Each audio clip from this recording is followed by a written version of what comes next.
We do every day, right? And let's zoom out to maintain our perspective. We can see that the monthly bar is back above the previous month's range. Um, or just kind of continued up. It was already above, but it's just kind of continued up and is back towards the high of the range. So going into today, right? It's most likely going to be opening up towards the high, and this becomes one of the most difficult places to trade, because if you're long and it doesn't work, the pullback can be very drastic. And if you're short and it doesn't work, and this is assuming that you're not able to close quickly, you can be get caught in a short covering rally, and it can be bad. So the first thing that you want to understand is today's going to be a day, especially on a Friday, that you're going to want to be exercising risk. Um, you don't want to get too carried away today. Remember, on a Friday, also, you're not trying to give back everything you've done all week. That would just be almost a pain at that point. Sorry if I sound like a little nasally. I'm kind of clogged up with my allergies. I had like 40 sneezes in a row earlier, which was insane. Um, but so far on the monthly, we're still continuing to the upside. We haven't seen any change, so the monthly trend remains up. Switching over to the weekly, you can kind of see that previous week's high, which was that 42.9775. Yesterday we had our highest close of the year, which was that 42.98. I think it was 42.98. Quarter was the settle yesterday. So our highest close of the year. We're seeing, already um, with this week, we've continued to move up. Very shallow pullback.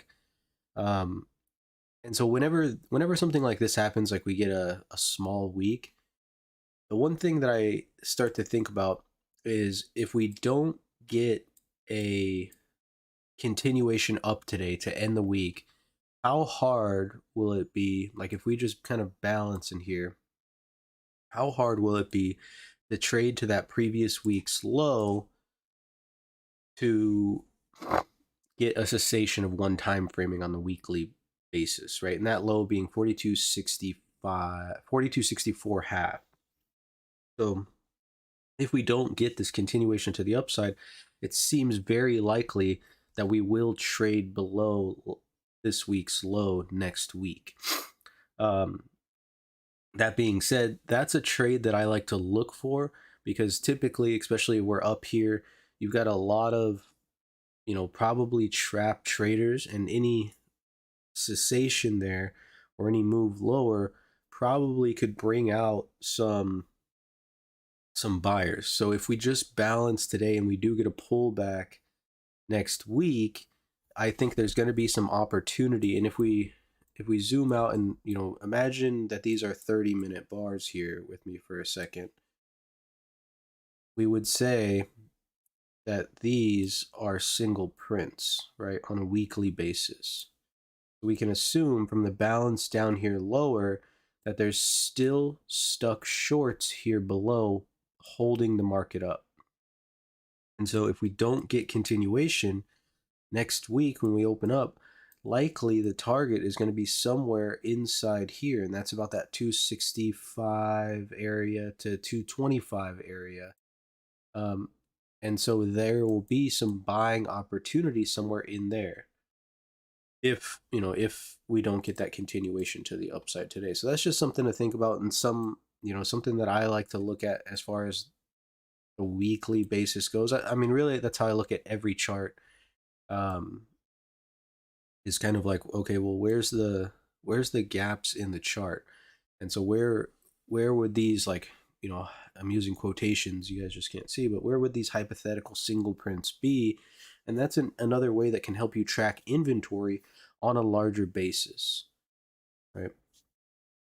Switching over here to the daily now, we have our balance continuing for the fifth day in a row there. So Today will be very interesting.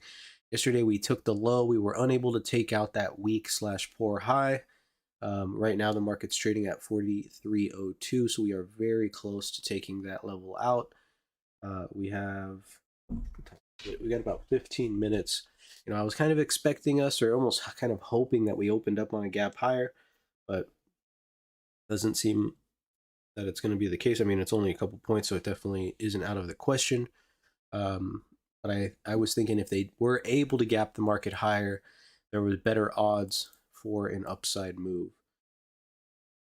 But I mean, you could see that gap here below, right? That's kind of where we were talking about those single prints on the daily or on the weekly. And so if there is a liquidation, that's going to continue to be their target and continue to kind of prop the market up as the shorts that are short from this lower area back late March,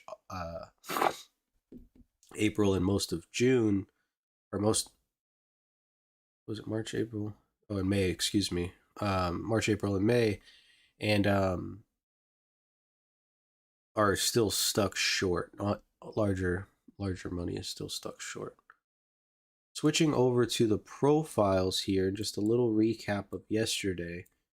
So we opened up, traded a little bit lower, came back up, B period, right? Tried to give a little fake out, opened up below the market, couldn't get below the previous day, actually traded mechanically right off of that low. You can see the T1 low, 69 quarter, and then this pullback here. If we look at the crosshair, it's exactly the same. So you had that B pullback low, very mechanical level there, showing a sign of weakness from short time frame traders. They ended up getting stuck, ended up short covering, and that was probably a combination of the people from the 7th getting, holding their positions, having to stop out. We got to move to the upside. We had a late day pullback, right, and put in another week low, and so we started sequencing, fairly early. You had this B low, this C low, right, both mechanical levels, and then we had this late day pullback that held as well, and that caused the rally and then into the spike late day or late in the session. We ended up closing back inside the spike, or inside, the meat of the profile, but we're opening up, I mean, basically right at yesterday's high. So it's looking like gap rules will be close to in play, if not in play, and then also balance rules will be in play as well. But this was a great setup yesterday. This late pullback, it failed here. And then you got what we call, or what I call, Brad prints inside the profile. Kate closed them up a little bit, but you still have them. I have them marked in gray here. And basically what we use those for is to show intraday trapped inventory. So on this pullback, you got a lot of people that started momentum shorting, expecting us to close these singles. When we just tapped that low and were unable to break it, smart money realized what was happening. They ran their stops, and so that's what those are, basically, our intra profile single prints, and it shows that we have trapped shorts back down in this distribution here. So going into today, the key really will be to stay above these two distributions. And it's really no surprise that they're coming in at basically the same level that we've been watching all week, this kind of 93 to 95 area. And remember, we've talked about we would like to see the market hold above this 95 to 4,300 to confirm that it wants to trade to the upside. And so that's kind of what we're looking for today, or what I'm looking for today, is if there is a correction of overnight inventory. You can see we are opening up on a gap, or on a gap right now. If there is a correction of overnight inventory back to that point of control from the Globex session and yesterday's BPOC, I would like to see those buyers show up early. Definitely try this level in between this 4,300 to 4,295 to get the continuation to the upside. If we do open up here, which it's kind of looking like that's what's about to be happening now, excuse me, we can kind of expect, or we definitely want to play gap rules, and let's go with any gap that doesn't fill early. With the gap being so small, right, there's going to be opportunity to fade the gap and even to fill the gap. So what we want to pay attention to, if that's the case, is if the gap pulls back to somewhere mechanical and can't break lower. So we have that settle, which is the M halfback. This is the halfback of the spike, and right, remember we can use the spike as support. That's roughly around from like 42.99 to about 42.05. We have the Globex point of control, and then we also have our intraday Brad prints. If they're unable to fill these levels, I think there's all opportunities for longs. If we were to get below there, we definitely want to be paying attention to how we're going to act if the market is able to break that 42.90, which has been a huge level, and it's the volume point of control in this upper balance. If they're able to break that, we'll look for short covering. If there is none, then they're going to be targeting this lower distribution and be looking to take the market back under that 80 level, which has kind of been the balance back and forth between these traders.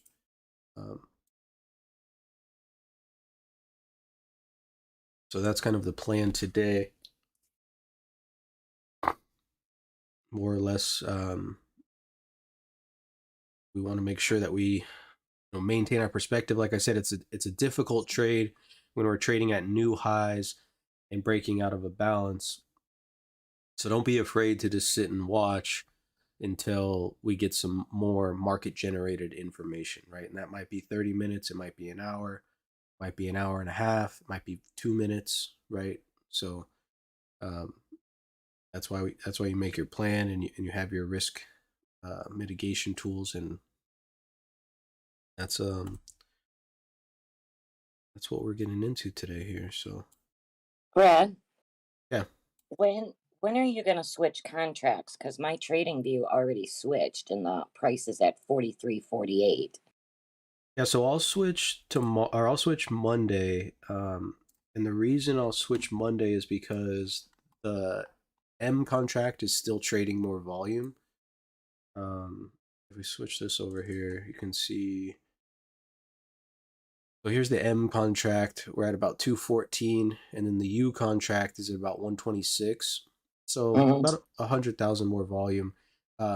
I expect towards the end of the day that it's going to be very similar, especially with a lot of people rolling their or their M contracts to the U positions. Um, so they'll probably be relatively close volume wise towards the end of the day. But Monday I'll switch all my charts over to the U and start trading the U. Okay. You could switch it today. I mean, the volume's not great, but it's not terrible. But the volume's definitely split, so the market's going to be a little bit thin today naturally, and it'll beef up at points where people start to roll contracts. Um, but I typically once the next contract volume exceeds the previous contract, that's typically when I switch. Okay. So I guess I can't use trading view today. You can, yeah. So like if you go to Trading View, let me pull up Trading View.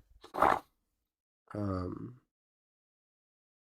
if you go to Trading View and you type in ES, and then just click click this drop arrow. Oh, ES, hold on. Just type in, click the ES, and then go to the 2, this ES2, or you could even just go down to the M, because we're on Um, ESM, and then it should switch you to the right contract.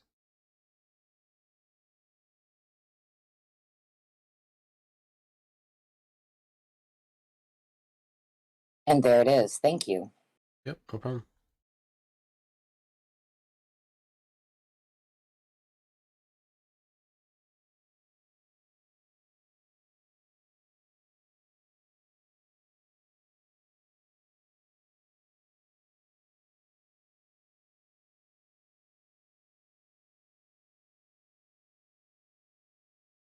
So we're opening up, above the settle a little bit here.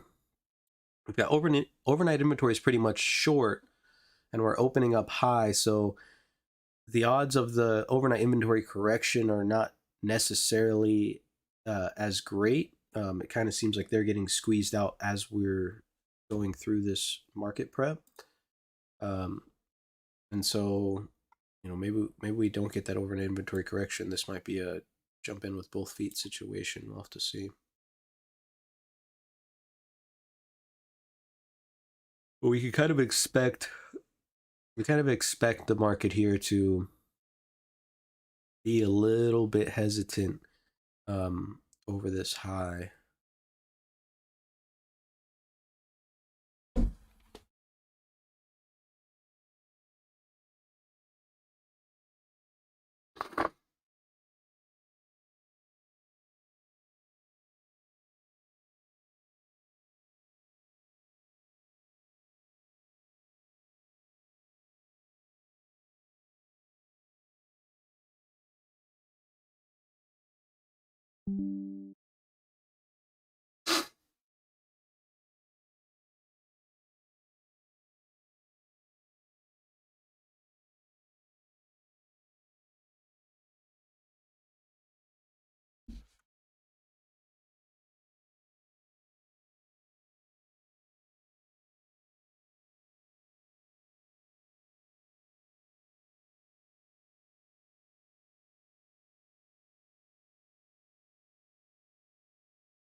About 3 minutes.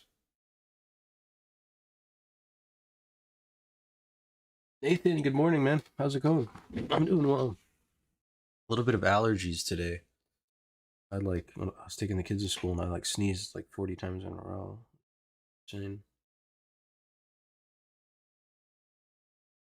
Oh, Dyer, what's up, bro? Nice.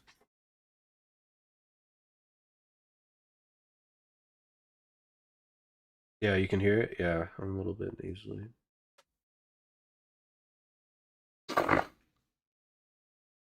Is anyone else's Discord telling them they need to update their username? Negative. Good morning. Morning, Dan.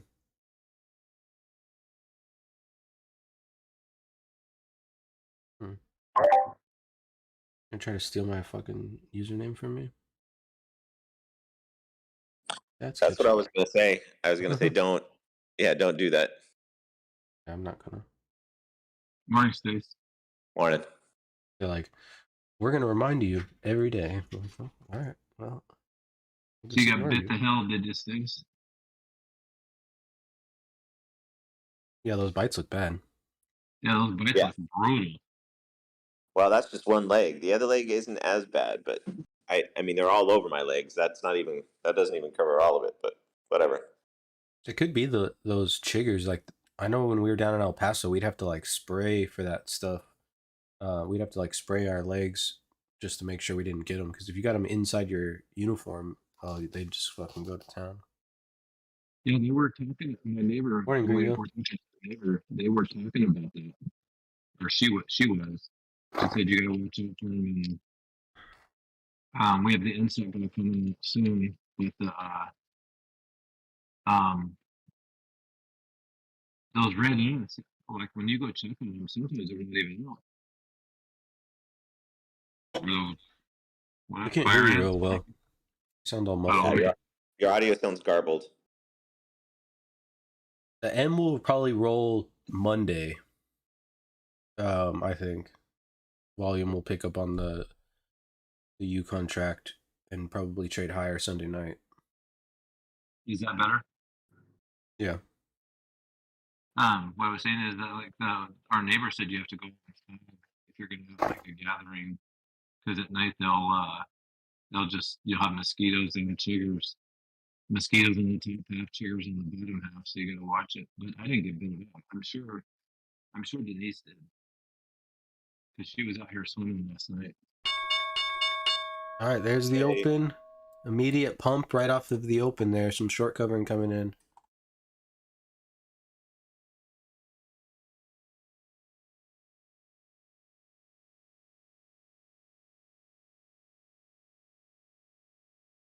Seller comes in at the 950 there. We opened up on a gap higher. Tick opened up relatively neutral. What's going on here?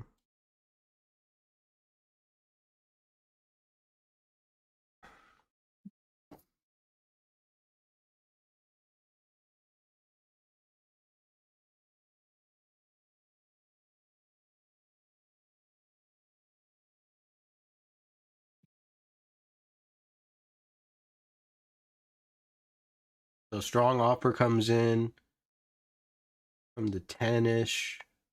Come back. Check back towards that open. What the frick? That was your fault. That was just a straight up stupid move. Coming in at the 4305 at the fucking open.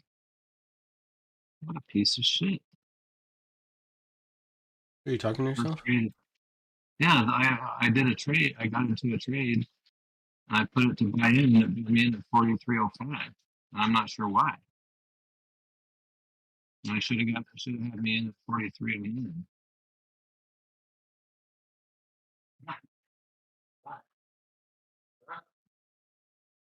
That was weird as hell.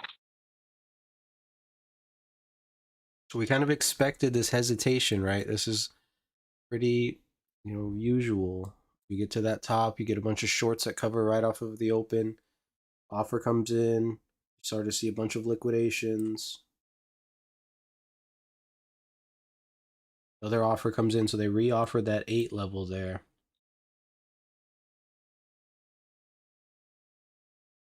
One of the bots got a call count. I would expect it to get into a call here in a minute.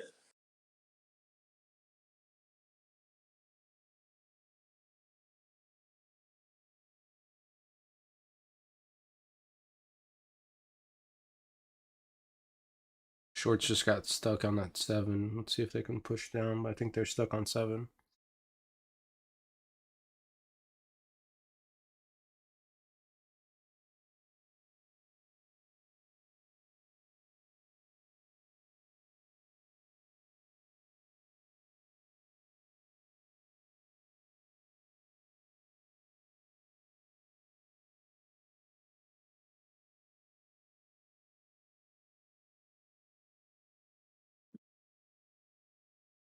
Bot 1 is in a call.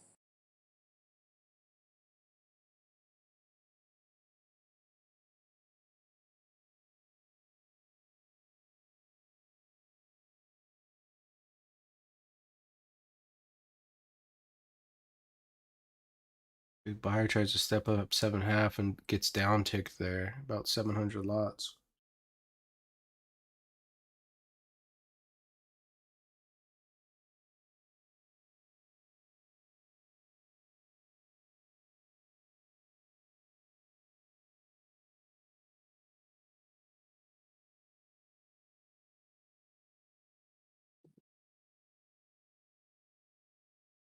$650, they get stuck again, those shorts. See that 768 lots come up and then just gets upticked about a point? You're starting to see a little bit of a ledge form there as well.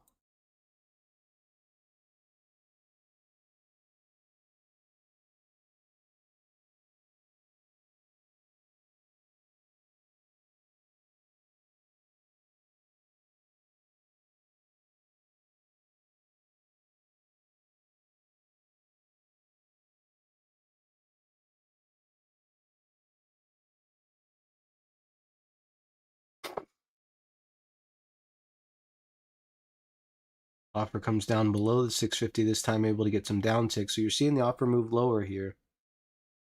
A little bit of front running of the open.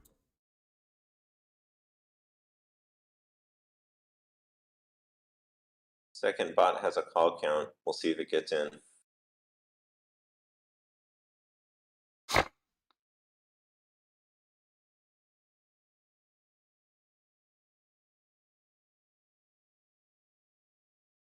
Someone trying to absorb that 750 again. You see another 800 contracts trade right there, and then the offer moves it down.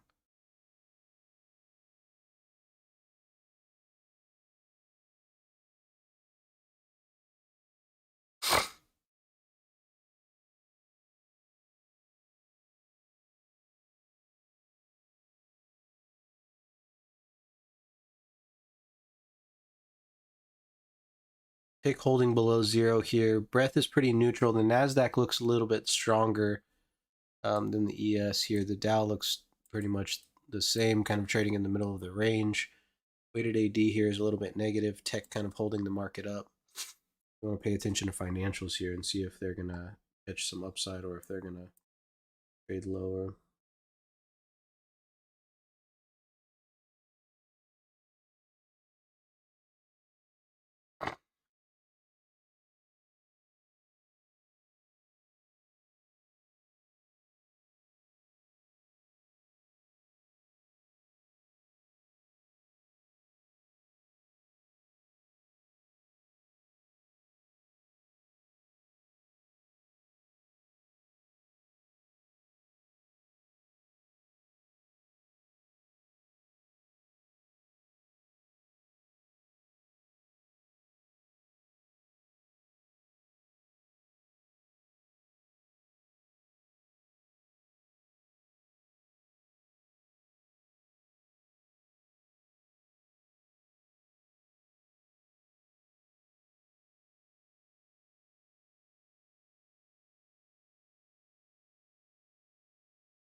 They're really trying to offer this thing underneath of the 6.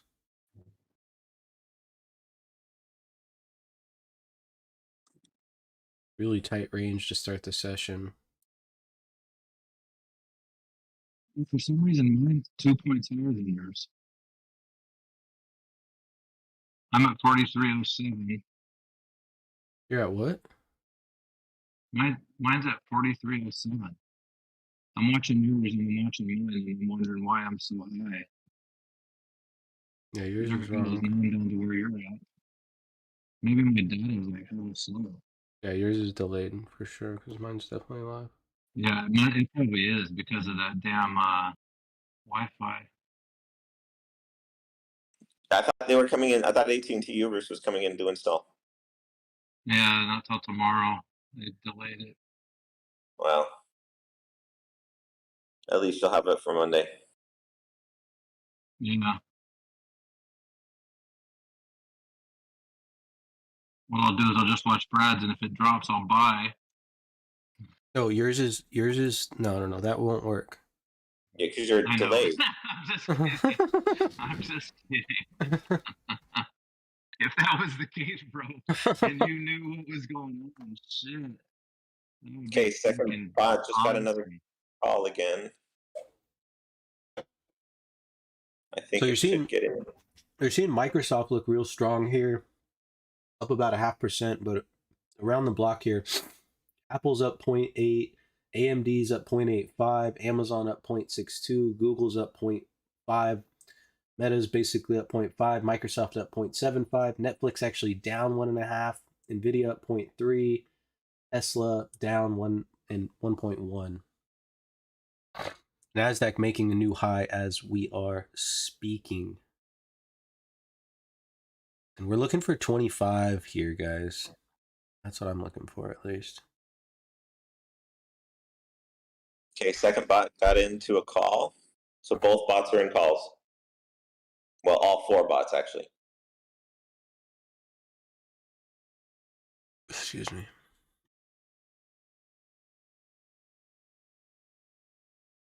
There's a new high. Wasn't this great?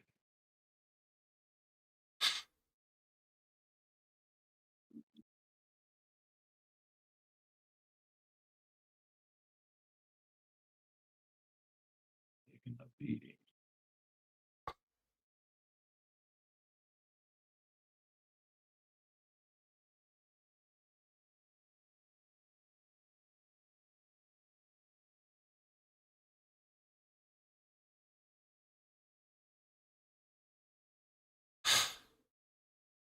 That's weird. I pushed close and it closes me up at 43.11. What the fuck?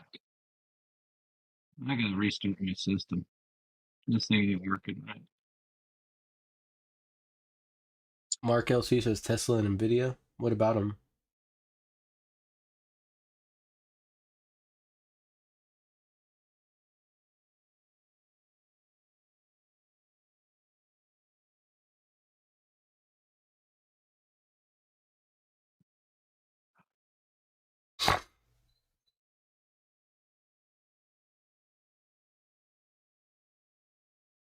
Yeah, Tesla's green from yesterday's close, but it's down. It's down about 0.75 from the open. Is what I was talking about. Whenever I call out anything, it'll be from the open.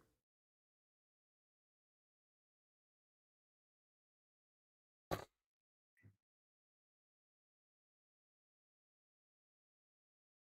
right, I'm headed down to the pool. There's not anything for me to do. The bot's in. I'll catch you guys on. I'll let you guys know if they sell. All right, catch you later.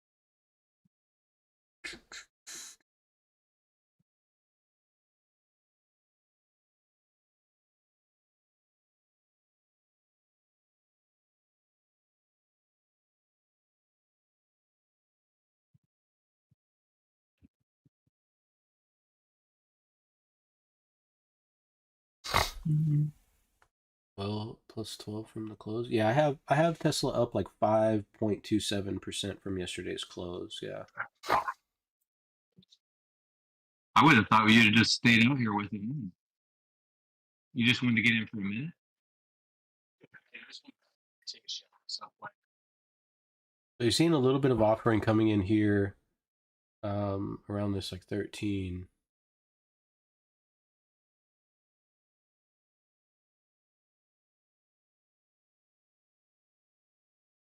I don't think I got a good connection.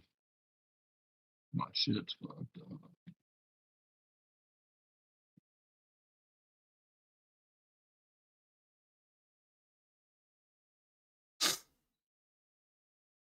Yeah, you're starting to see a pickup. AMD's up 0.92 now. Really only Apple kind of lagging. Microsoft's on a tear now. It's looking good. I took one off right here, 1475. Just one lot left. Like I said, we're trying to trail this thing up to 25 today.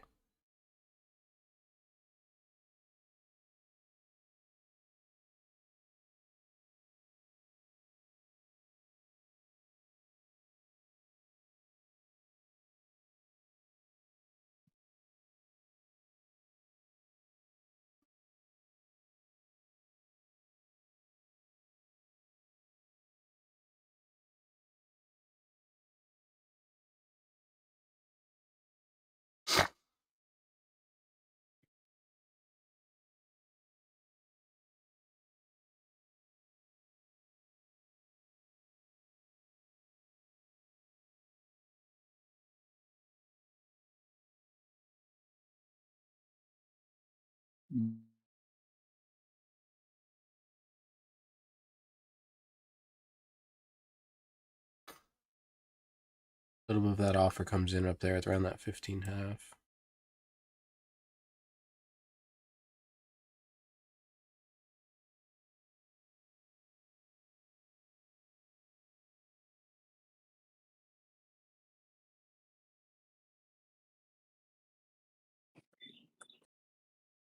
One of the Nvidia bots sold, but it was only looking for a very modest amount of money. So I don't know if it's going to continue just staying.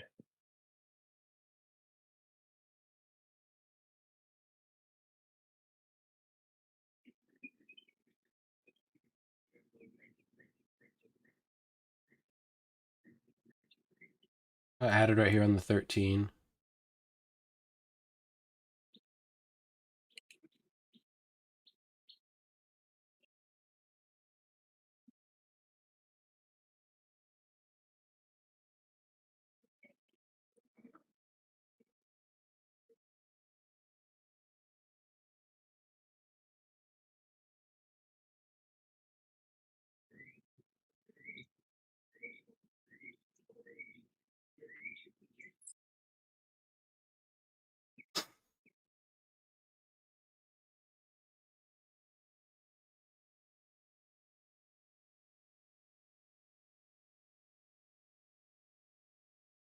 Watch this offer on the 15.5.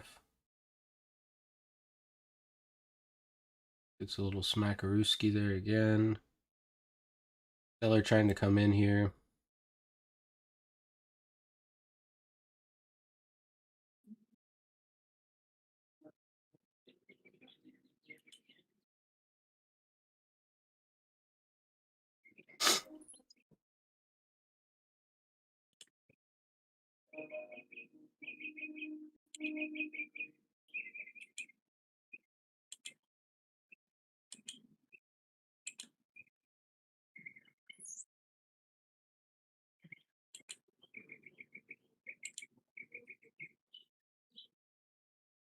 Still a pretty small range, only 10 points here, so not really anything too crazy. Stopped me out at 12.5. Stopped out.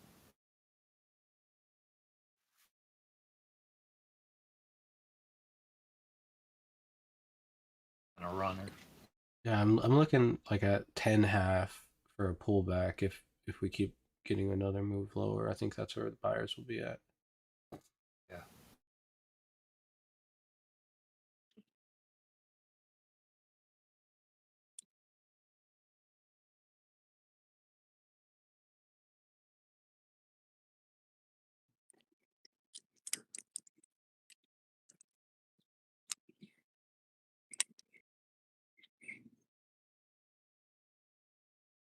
Be right back, guys. Got a phone call.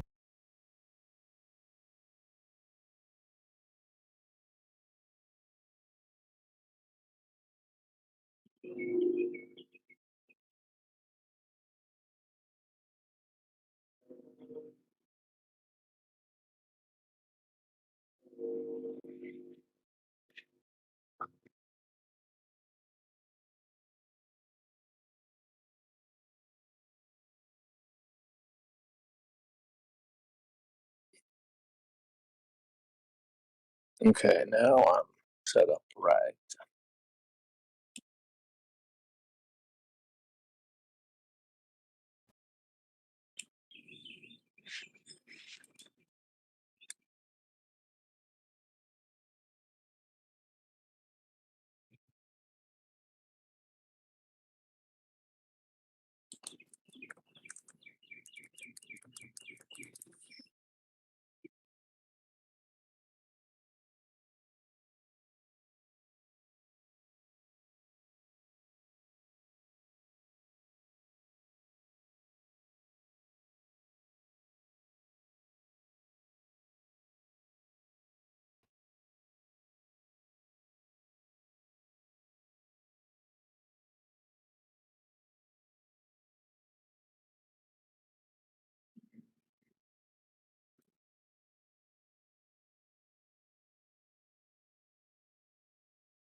Try to sell that 15 quarter, 15 half.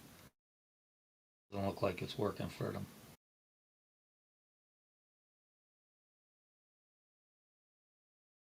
Selling 16.75 now.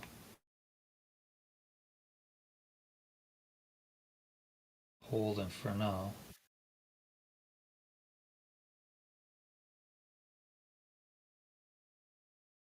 They're still trying to sell it.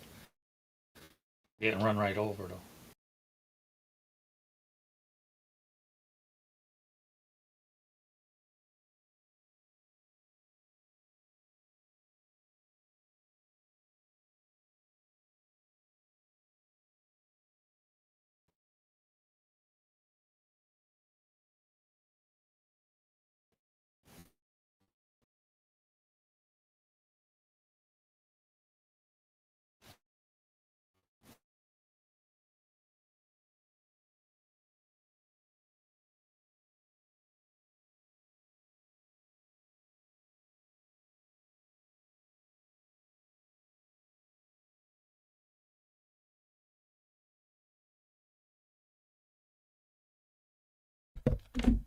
Sorry, guys. My wife just called. She's on her way home from work.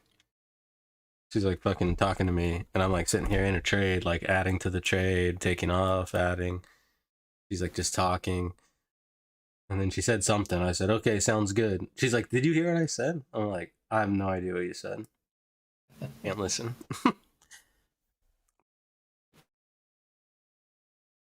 she's like, oh, I'll see you when I get home. I'm like, there we go. That's what I was looking for. Get some Chick-fil-A on the way home.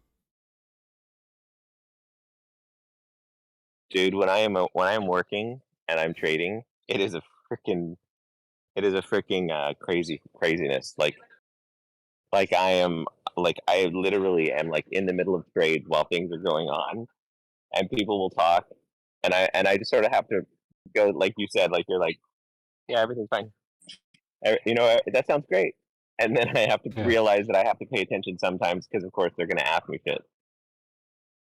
But I do the exact same thing all freaking day. Yeah, I can't like, if I'm like actively like adjusting to, especially like I can't, there's like, you know, it's like, but she understands like, cause this is my work. So, you know, it's like, I don't call you while you're fucking treating patients and shit. So don't expect me to pay attention when you're talking if I'm at work. We've got a mutual understanding. It's just funny.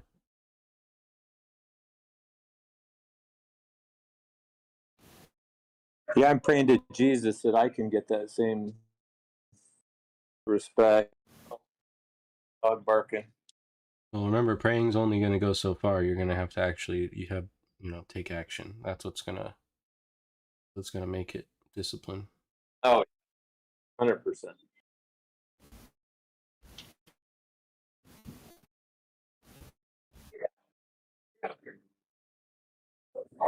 The other NVIDIA bot just did double down, and one of the AMD bots did a double down. So it's on like Donkey Kong. Oh, it's on. Yeah, Microsoft's on a fucking tear right now. AMD's on. Oh, AMD bot should be up double. It's up double from the last time I looked. It's up a full % actually since the last time we called it out. It's up 1.8 now. It's up about 50% Nice. from my original orders. Oh no, it's got to be only like 30% from my original orders. 25, everybody, 25.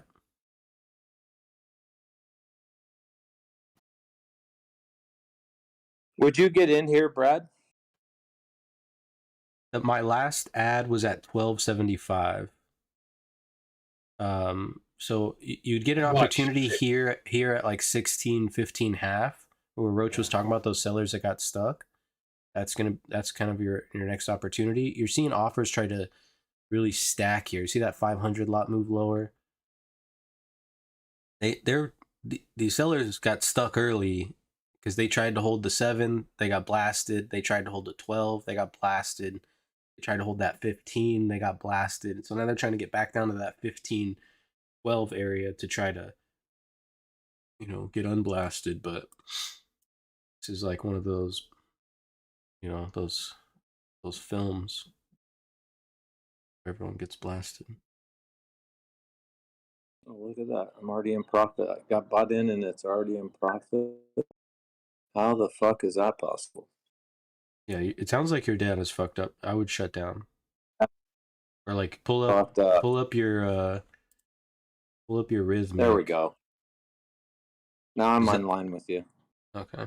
Yeah, because you don't want that to happen. Like you think you're trading good, and then you go look at your rhythmic, and you're like trading like shit. Here's 15 half Well, I'm- now. See if they get a bunch of selling in there.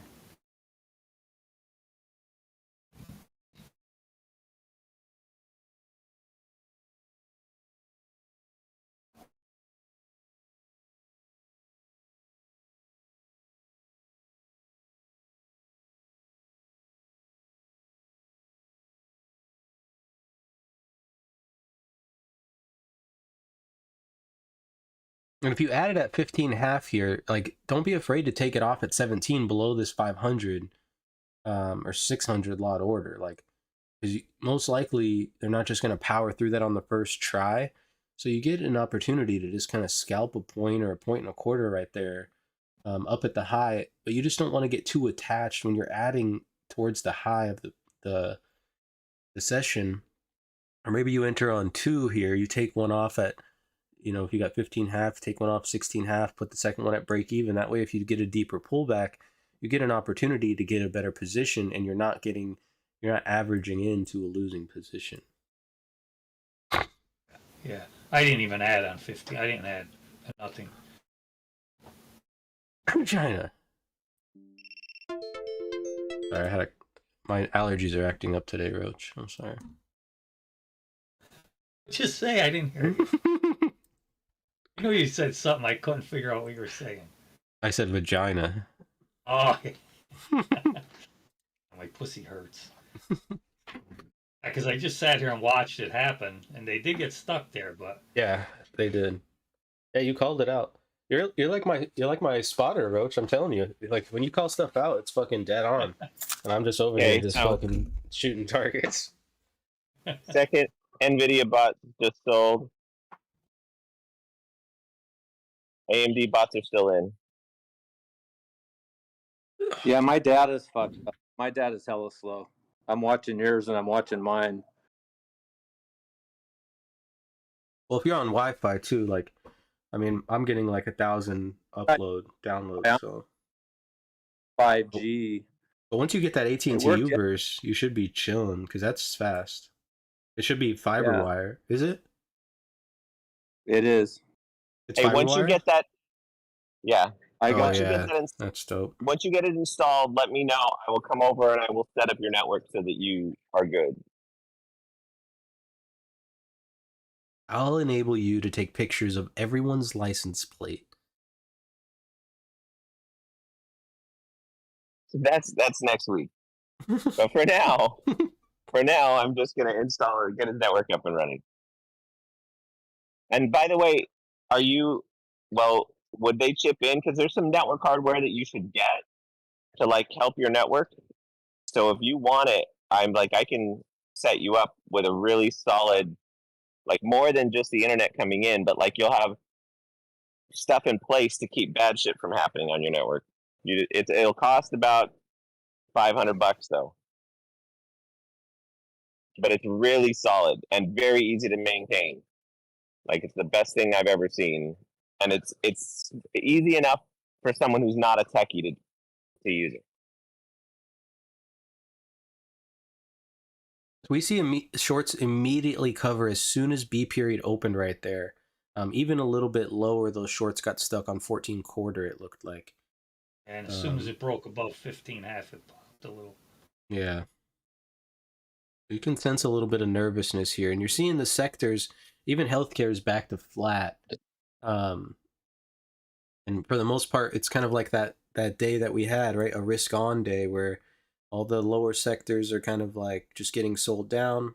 All the high sectors trading pretty strong.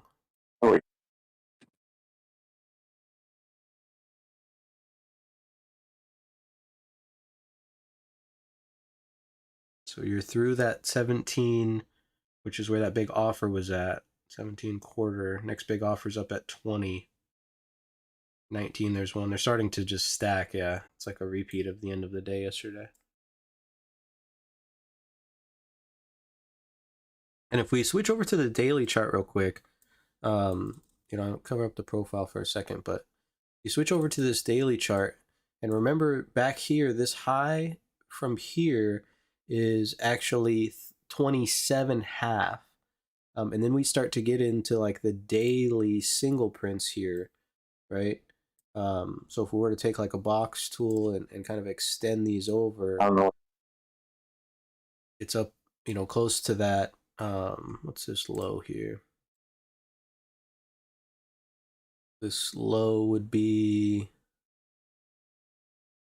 64. So above that 27 quarter, you may start to see shorts cover even more, and that 64 could be the target. I don't know if they've got the juice today, especially because we're on a contract rollover day where a lot of people are going to be kind of, taking out of this one and rolling them over to the new one.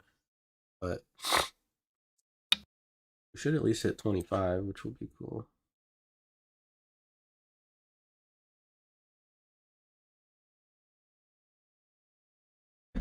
Decent way to end the day, or end the week, off a really good week for the most part.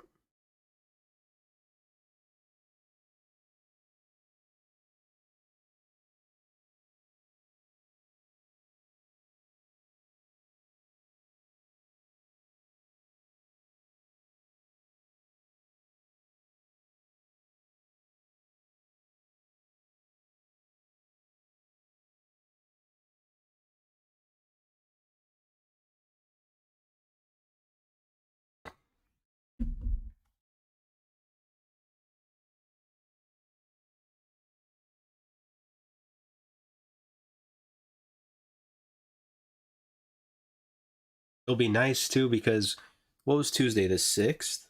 Yeah. Tuesday's the 6th, Wednesday 7th, Thursday 8th, yeah. That COT report will again be useful, just like it was last week. I always like a nice, useful COT report. A little bit of an offer coming in here, this 1875.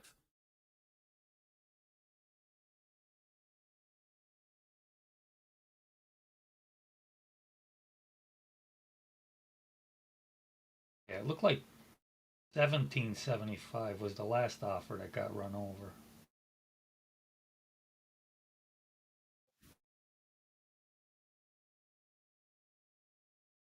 You gotta think too, like the retail crowd is just shorting the shit out of this thing.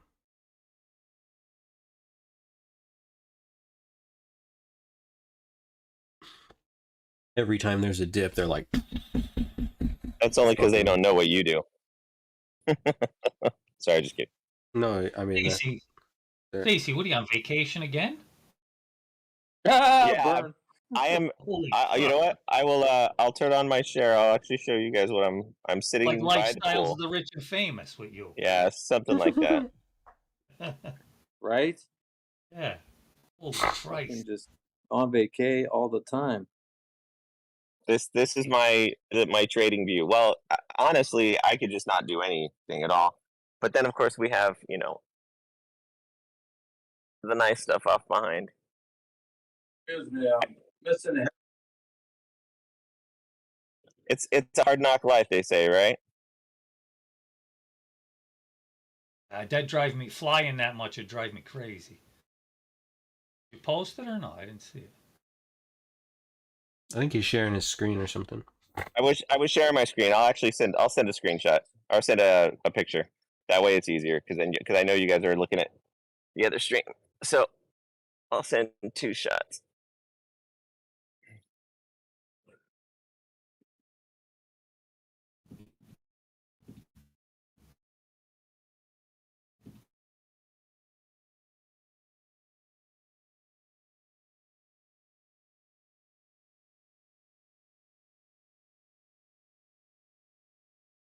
There you go. They're in the chat. Let's see.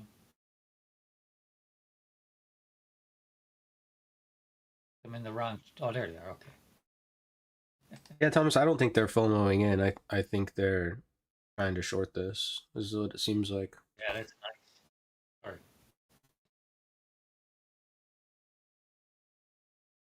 We'll start to see the switch, like when they start to FOMO in, it'll be when we get a pullback.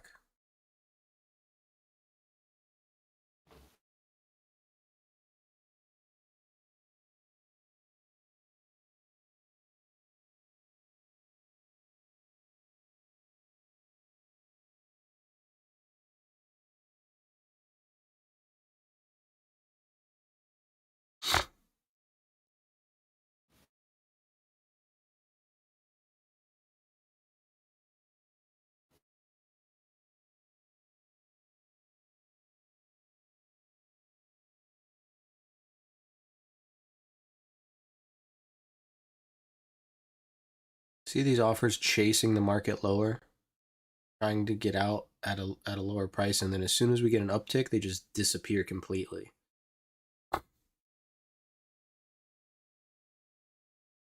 Because they're trying to short the top. Right, and then if it gets a downtick, they're like, ah, I missed it. So they move down, but then if it upticks, they're like, ah, and they move back towards the high. So that to me is like just a telltale sign of trying to be right.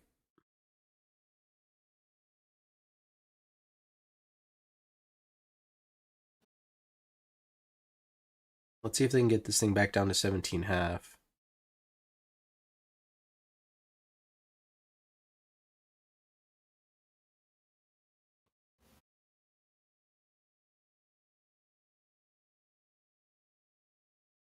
Looks like they're getting stuck right here. 19.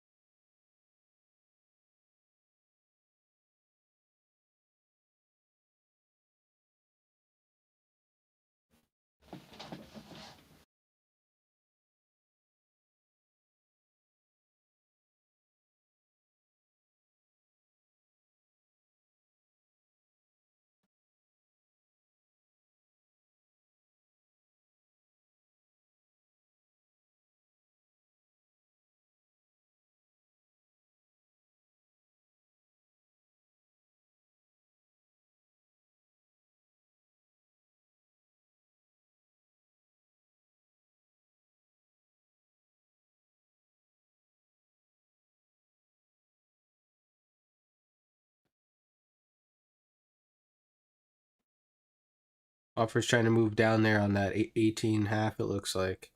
There's the 17.5. A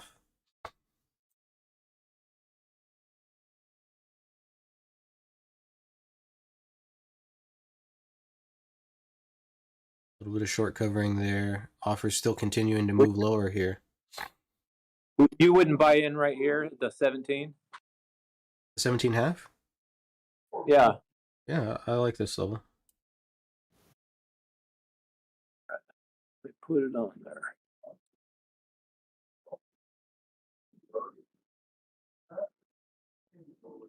There's a weak spot here at like 15.5. If they are able to continue to offer this 18.5, which is where they're kind of trying it, that's where they'd be looking to go probably.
$17.5 gets defended again, so watch this 18.5 for a reoffer. If there's no reoffer here, a decent reoffer right there on the 18.5. See if they give it again. You're looking for this offer. If this offer moves away on this 18.5, which it keeps kind of showing up, so maybe they are coming back down to that 15.5 now. But if this offer moves out of the way 18.5, these guys keep jumping back to the 20. We'll probably go up to that 20, and that's where they'll try to sell it from. That's where they'll try to stand their ground up. Watch this offer. Still coming in here 18.5.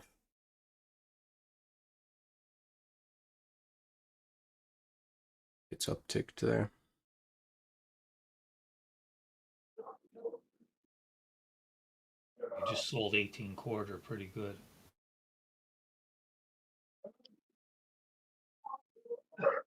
Try and hold it.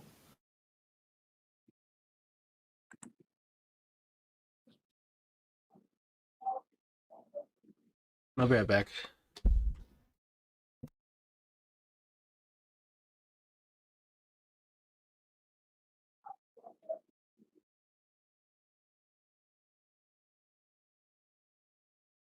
Stop it.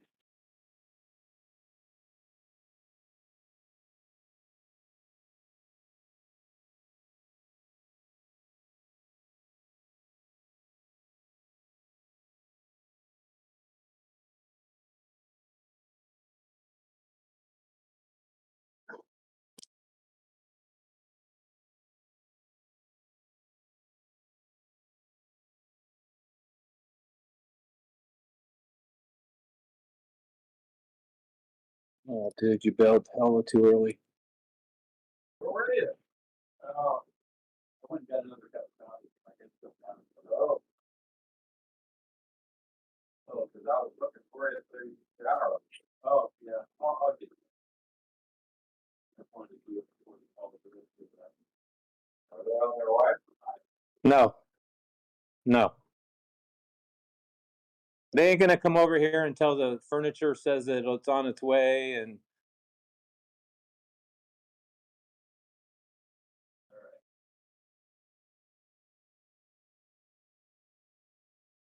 fuck. The buyers are going to want to try to hold this 19.5. They're going to need to hold it, I think. Yeah, my data is way behind, I think. Although it might be kind of caught up now because it looks pretty damn close, but can you hear me, Roach? I watched 22 up here too. There was a big offer on 22. No, I was saying I think the buyers are going to need to hold that 19.5, which they've been doing. If they broke below that, I think we could have went down and probably broke that 17.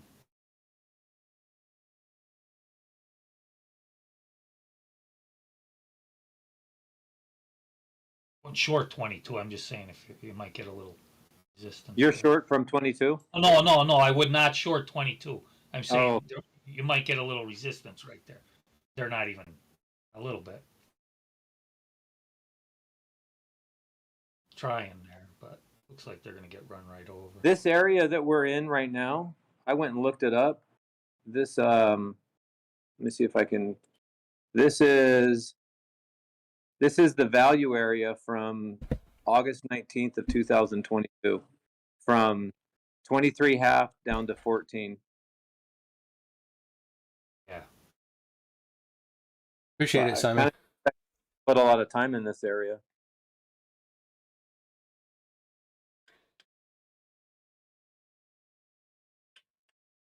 I think my stuff's caught up by now. Nope. 25.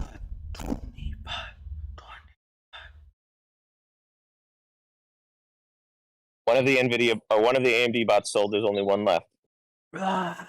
We got it. So close. 2 ticks. And we are just fucking nailing it. This is awesome. Nice call.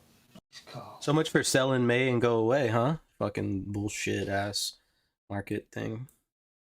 That was before COVID. Oh, yeah, it's changed now. Yeah. Give us this fucking 25, you little bitch.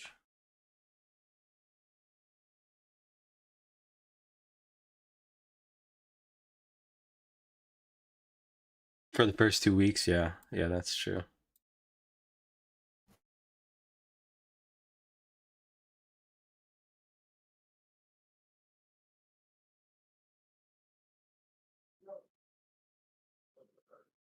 Everything looks pretty decent still. Oh yeah, I know the like the reason.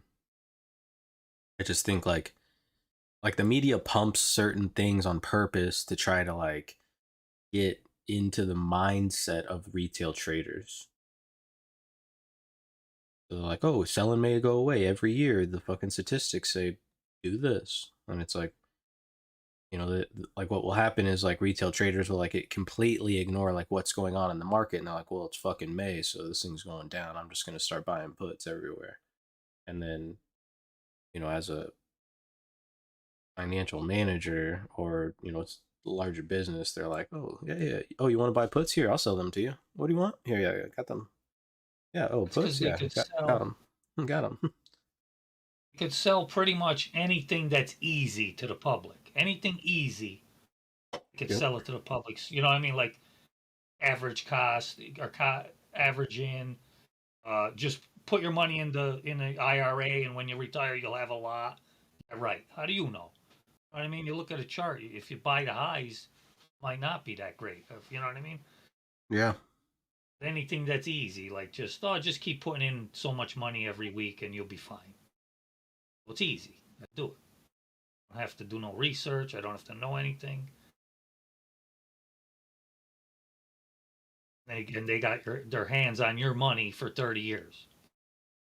And there's no penalty if they lose it all either. Oh, yeah, exactly. It's not like an insurance policy where you're like, well, I'm gonna put all my money in the S&P 500, but I want to buy insurance on it in case I lose it. Yeah. That's insurance that they won't sell you. That's insurance that you would actually need. That would be worth paying for. Yeah. Pretty much anything they tell you to do that's supposed to be looking out for your benefit is probably a scam and not good for you. Go, you know what I mean? Anything anybody tells you to do, like, you know what I mean? Yeah, like the COVID vaccine. Everything, like anything. The vaccine, I would never. Would you have to take it because of the military, Brad? Yeah, we got forced to. Yeah, That's no bullshit choice. too. Fuck. Yeah, there was like a huge rebellion in the army. People were like, "We're not fucking doing it." Or mostly in the Navy is where I saw like a lot of the stuff coming out. The Navy people didn't want to take it. Yeah. The army people were just like, "Oh yeah, okay," like cavemen.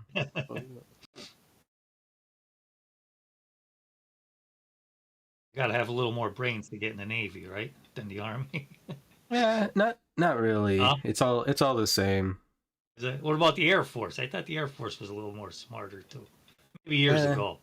they're just more selective. They just don't. They have a lot stricter qualifications. Really, the hardest branch to get into is actually the Marines, Yeah, and because most of the qualifications are literally just ASVAB score and physical fitness to get into all of the branches, and then based off your ASVAB score, that's how you get certain jobs. So like you gotta, if you want to be a medic, you've got to score high. If you want to be in nuclear, you got to score high. If you want to be in aviation, you've got to score high. But other than that, like we could be, because I know some guys that got in the Marines, they could barely tie their shoes. yeah. Well, we need people like that. You know, you need people that are just fucking like charge the hill, and they're like, yes, sir. Yeah, they can go kill shit. They're those guys that when fire bullets are coming at you, they're not running away, they're running towards the bullets. Yeah. Shield. Yeah, Shield. great fuck. So I used to. There's a way that I explain like regular forces, like force on force. So you have like, let's say this is the enemy, this box up here, and then this is our tactical unit. Well, like a regular army or like RA is what we call it. You know, they're gonna move like from this building, to this building, to this building. You know, the whole time trying to provide cover fire, but just really just kind of dumping rounds at the enemy so they stop shooting so they can move closer, and then they get close, and then that's when they attack the target, right? Well, then you've got Marines, and the way that the Marines work is like, because like the Army, will move people here and then move people here, and then these people will provide cover fire while this group moves up.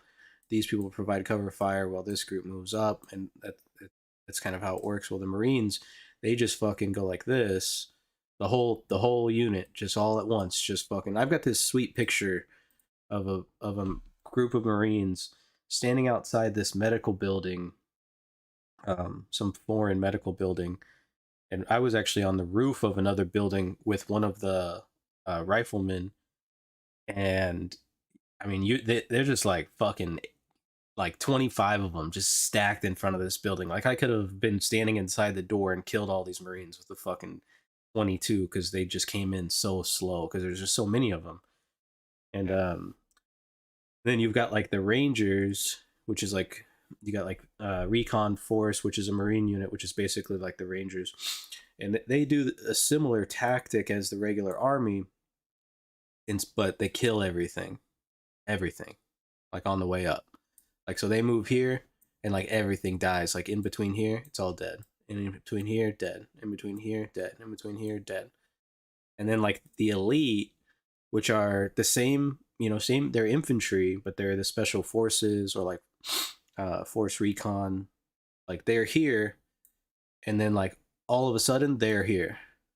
And like everyone's dead as well. And it's like, what just happened? We did a force on force one time, because I was attached to infantry unit for like a good amount of time. We did a force on force with a special forces unit, and it was like fucking, it was a massacre. Like, you ever played a game and you just like the opponent's just better than you, and he's just beating your ass, like, and there's nothing you can do about it. That's what it was like, and it was just like. I mean, I'm talking people start. We played with these that they're called sim rounds. They're these wax rounds, and they have a paint tip. So when they hit you, they hurt. If they hit your skin, they fucking hurt. But it leaves a paint mark on you, so you know if you've been hit. And if you get hit like in the fucking face or the hand, like you know it. And so, we're supposed to be protecting this village, and these special forces guys are going to be attacking the village, and we have like an HVT, like a high value target, and they're coming in. And I swear to God, like it was just fucking, it went from being completely quiet to just fucking chaos, because like people were just getting massacred left and right. We didn't know what the fuck was going on. And there was like, I think there was only six special forces guys, and we had a whole fucking squad. So like close to 30 people, like 25 people. And like just fucking, it was just a mess. Like, so, they're the same people, those same people that will fucking charge a hill and cut someone's head off, but they're just so fucking highly trained. It's insane. Yeah, I was gonna say the training, because like I've seen Jason Bourne. Seen some of the shows like where they say what like the SEALs will do. I mean, it's unbelievable. Like it's almost actually unbelievable. Like I'm almost like, no fucking way. Oh, like 4 or 5 of them go in and get their hostages back and kill everybody. It's like a movie. I guess the shit, they just, I don't know how they do it. Yeah, and you've got like these 5 guys, and they're walking, maybe like 30 clicks to get to their objective. Like, especially those SEALs, like they start most of the time basically as soon as the land starts, because they start water, they move to the land, and then, I mean, it's just so impressive the amount of like intelligence and like badass all combined into one. Yeah. It's just insane. Even though I did beat the brakes off a special forces guy one time at Fort Hood in a combatives tournament, but there was no guns or knives involved, so. But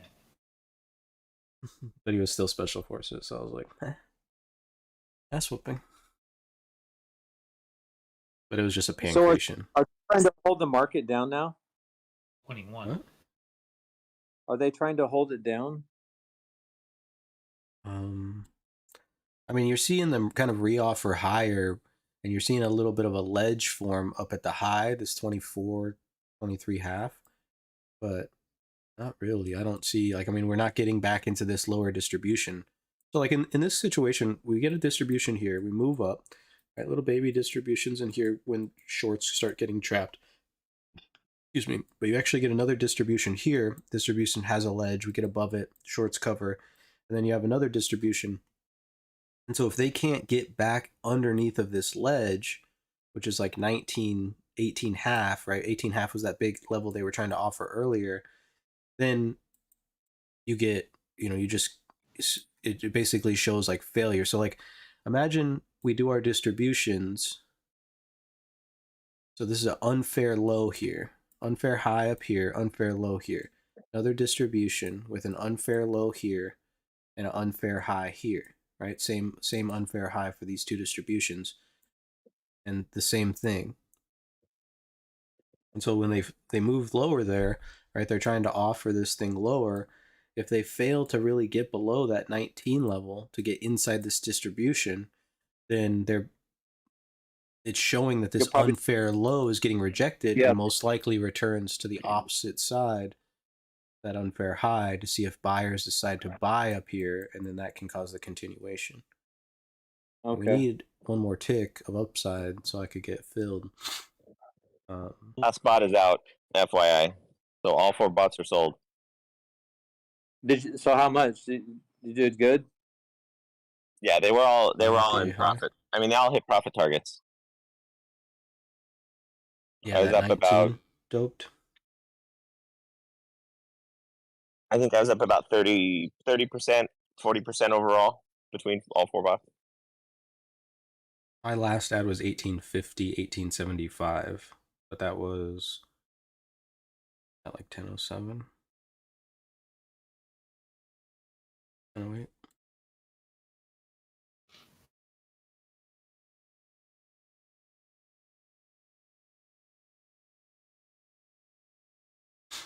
Yeah, so my positions today have been, I got long 675, 675, 875, 850, 1275, 13, 1550, 1575, 1850, 1875.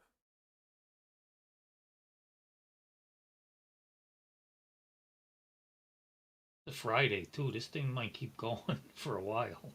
Oh, it's gone. I mean, I need to leave one, or I at least need one more tick so I can get filled on this 25. I can take a picture and send it to James. 21 is where they're trying to hold it.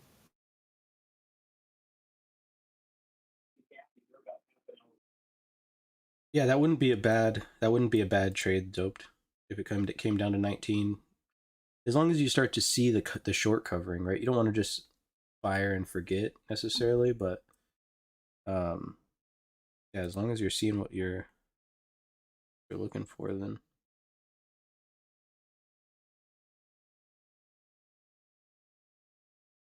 And sometimes you got to fire it on anyway. So like, let's say it comes down to 19 and you start to see it, you put it on at 19, but then all of a sudden a big offer comes in. Don't be afraid to flatten it. You don't, like, just because you're planning on getting out of a position at a certain spot doesn't necessarily mean you have to let your stop get hit.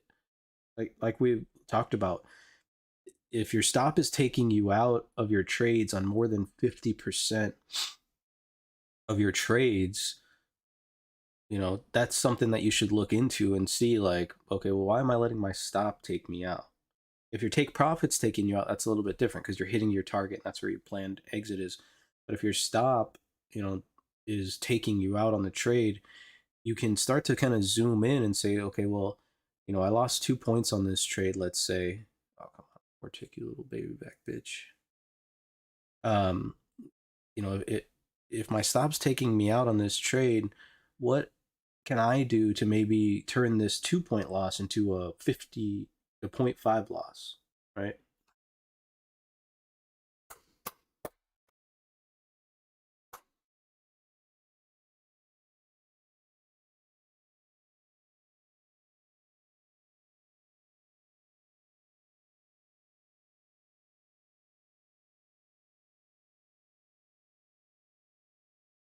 Oh man. Took your fill, right? Oh yeah, I got filled. Yeah. I knew it went past it by a tick. I didn't know if you took it or were trying to get more out of it. Oh, I'm content. It's Friday. That was the target I was looking for. I had 1, 2, 3, 4, 5, 6, 7 contracts on. So solid day.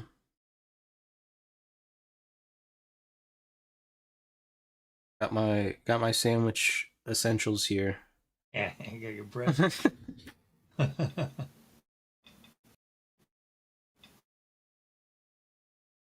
Stacy, where are you at? You didn't answer me. I typed it in. You maybe didn't see it.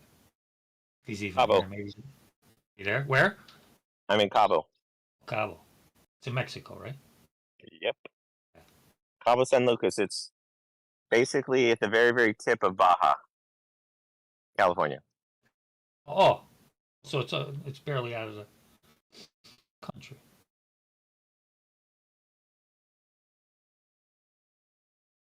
It's close to California, is what you're saying. Well, Baja California is that little bit that comes down below California. It's all Oh, Mexico. okay. Oh, So we're probably 400 miles from the border, something like that. yeah.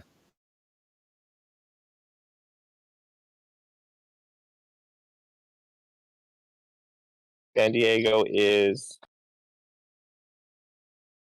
372 miles. No, it's more than that. Oh, it's 1,000 miles. I apologize. Yeah, 1,000 miles from San Diego.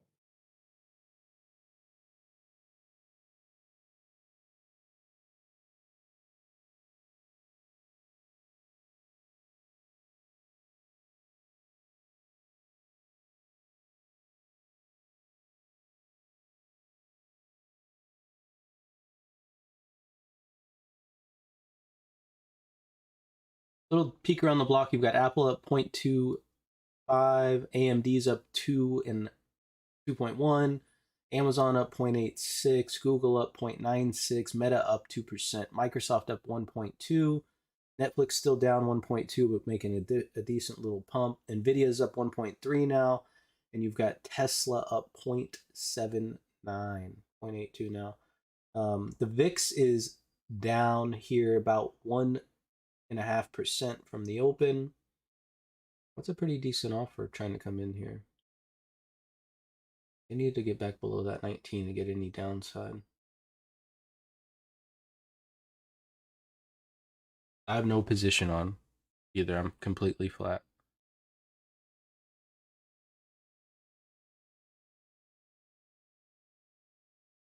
And that 19.5 was a key level on the way up. 21 right here is a key level if they could break.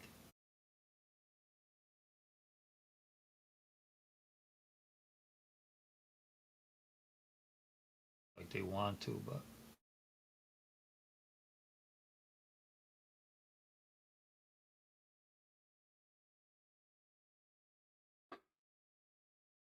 I'm out, gents. You guys have a great day.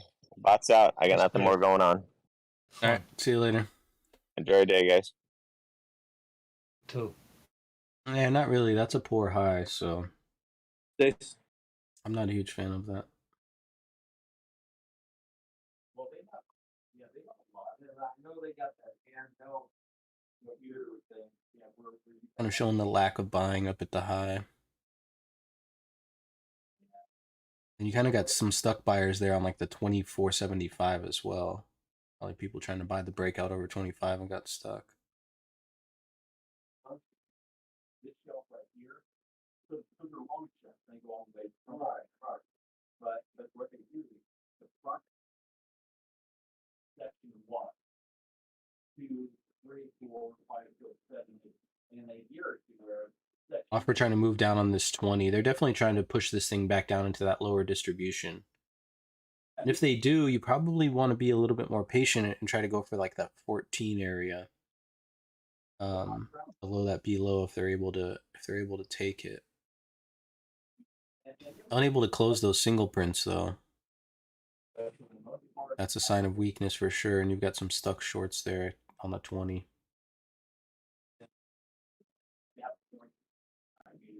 Maybe they reoffer 23. 22 half. Yeah, no, you want to go. Oh yeah, Who is that? Am I done? You can hear talking, I'll turn it off. Who's over at your house? My father-in-law and the guy who came with us who was going to drive who didn't.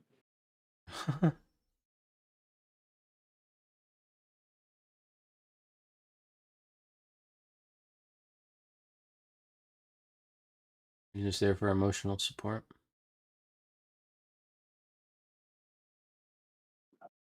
Well, the plan was to have him drive, but the weather was really bad, and Dennis didn't want anyone else to drive the motorhome because he didn't want them to wreck it and then feel bad. Because the crosswinds that we got through Albuquerque and the top of Dallas or top of Texas were pretty bad, and then it had 3 downpours where you couldn't see 200 feet in front of you driving 75 miles an hour because he didn't slow down because he didn't see taillights in front of him. He's a monster. We got here hella fast in a motorhome. Yeah, you guys did. I was surprised. I expected you guys to be on the road for like a little bit longer. Yeah, he didn't. He wanted to get here quick, and I mean, on the second day when we stopped in Albuquerque, we could have probably just kept going for another couple hours, but there was no RV parks to stop at.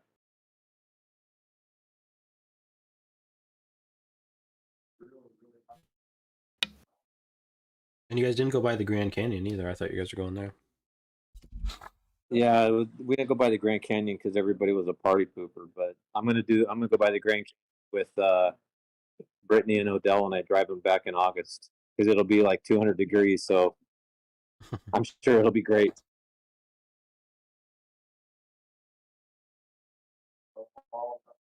Yeah, that'll be cool.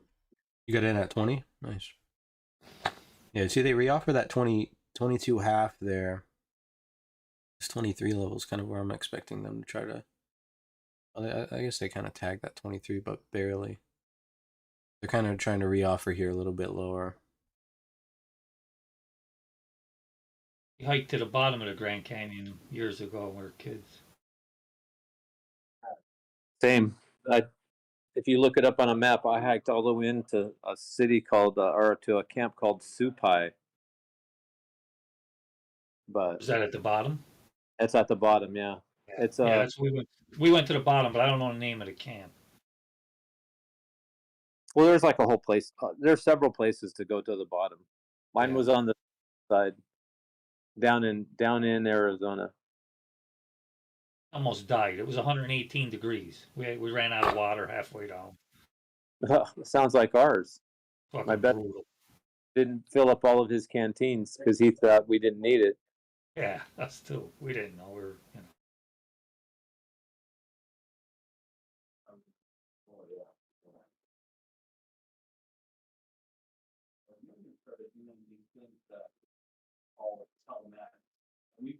In air assault school in the Army, if you like, part of it is like you have to keep your canteen full, like 100% full. Like you need to have one on you all the time that you just don't touch because it needs to be full. Because if the instructor shakes it and he can hear the water moving in it, it's gonna get poured on you, and 2, you're gonna fucking get smoked and it's gonna be miserable. That's how they teach you about how important water is. Like, oh, you don't want any water? Let me just exercise you until you appreciate water.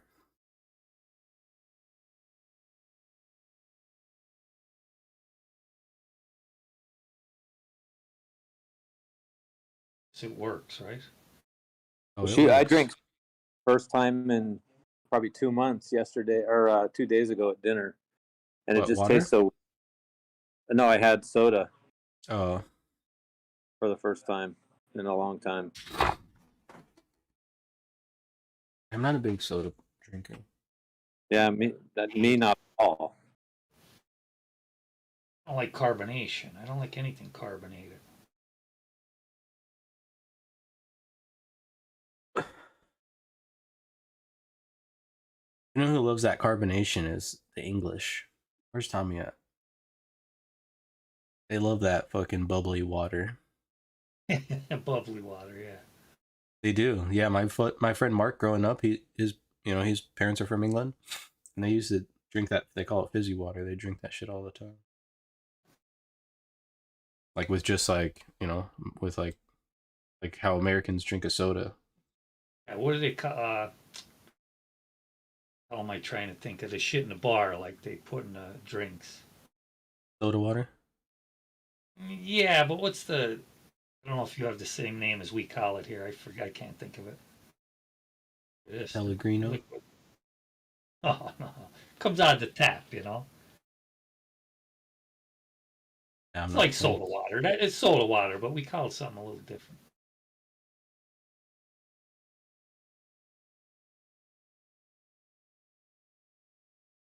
A little bit of short covering off that 15.5 now, but it looks like you're starting to see tempo pick up and move lower here.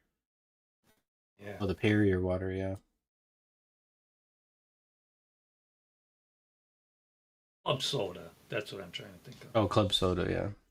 It's like just basically. That's yeah, because you Italians, you know about club soda because that's how you get blood out of carpets and shit. Yeah, they use it for cleaning, Yeah. right? All the cleaner in.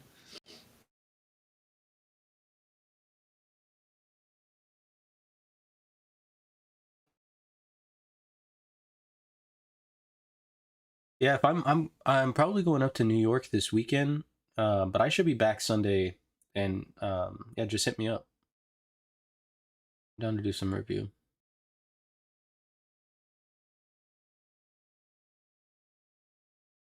And we might not even go. Depends on the smoke. To be honest, if the smoke's not clear, I'm not trying to go up there. Tonic water, yeah, that's another one for it.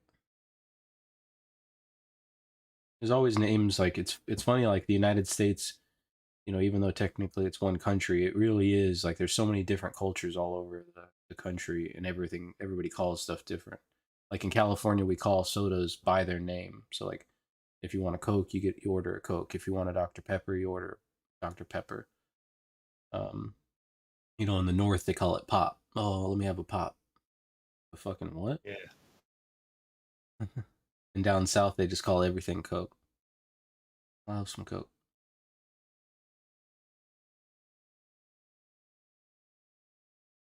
All right, John. I'll catch you later.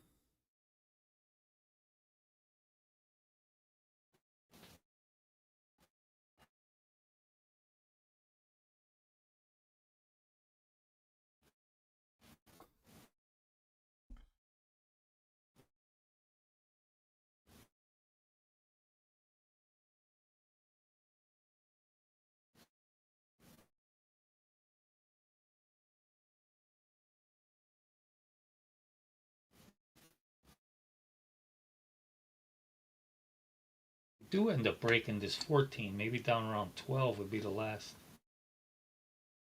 Maybe not the last one. On 12.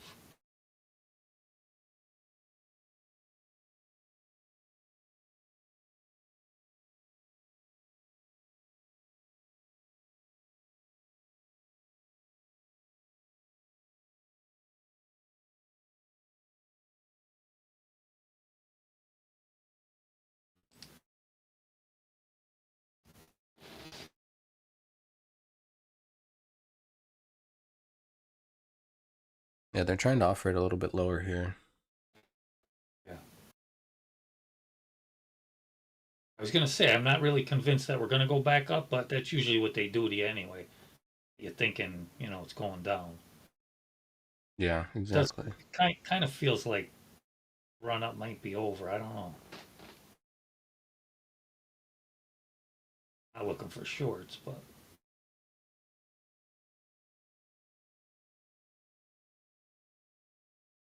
I think we definitely come back up to this 18.5 at least one more time.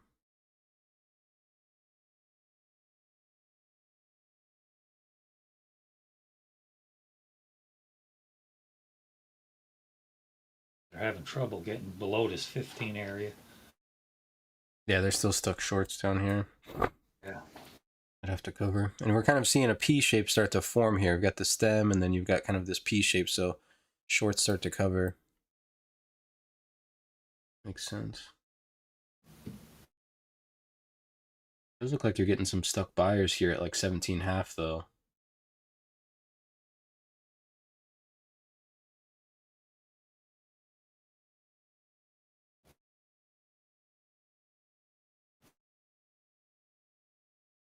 I guess buyers got to reclaim that 19.5, 20 area, I would think, before they.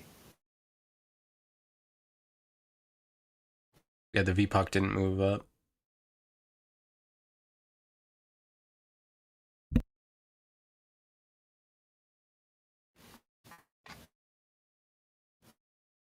They're trying to break that 19.5 now. Buying too.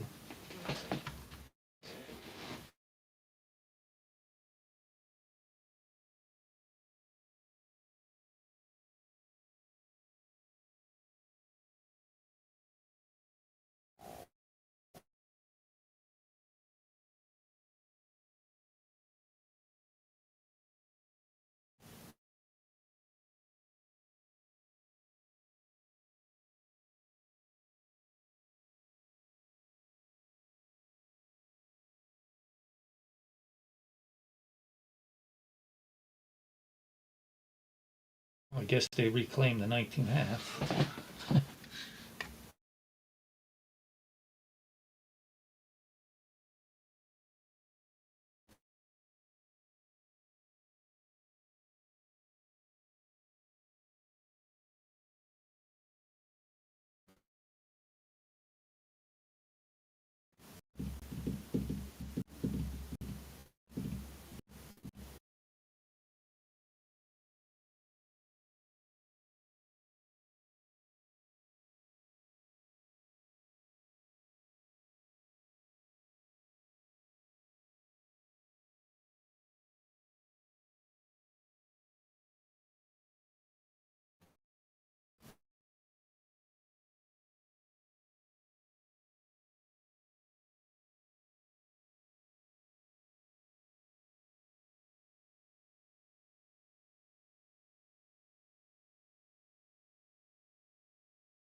Pretty bearish, retracing that whole little pop.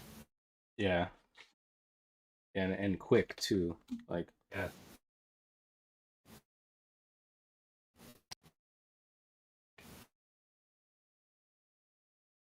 So what I did on my screens is I closed, so I don't have so many windows open, so it's not pulling so much data, and it's lined up right with yours now. oh, okay, nice. Yeah, I think that was the problem. What all did you have open? Well, I have a cash session that's always open, and then I have one that's that I keep on a small screen so I can go back and review it for term, like my levels and stuff like that. Although I don't see a whole lot of difference now, it's back to not being on point.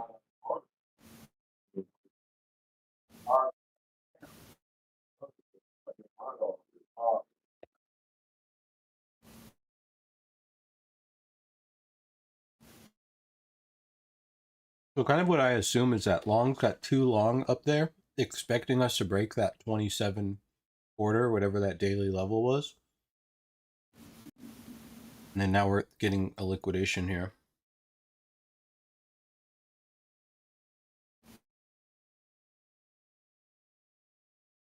And that's why we had 25 as the target, so we didn't get caught in that absolute fucking massacre from retail traders.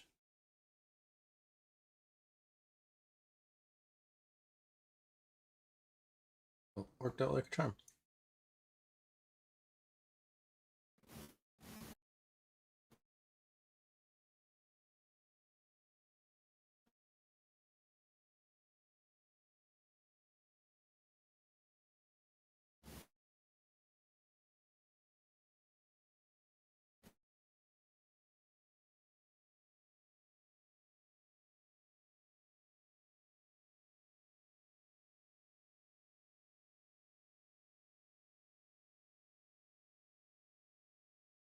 Beautiful.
Or short covering right there.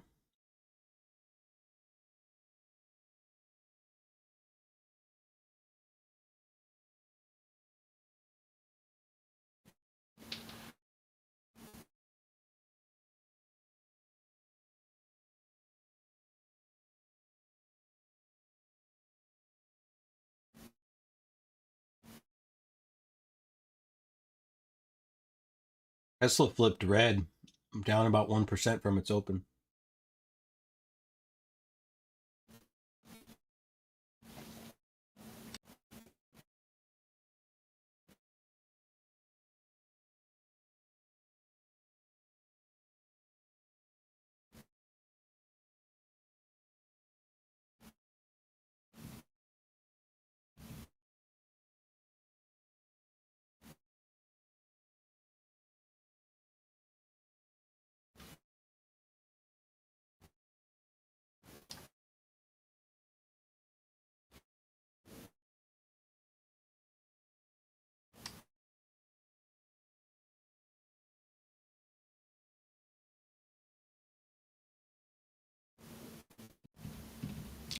Coffee.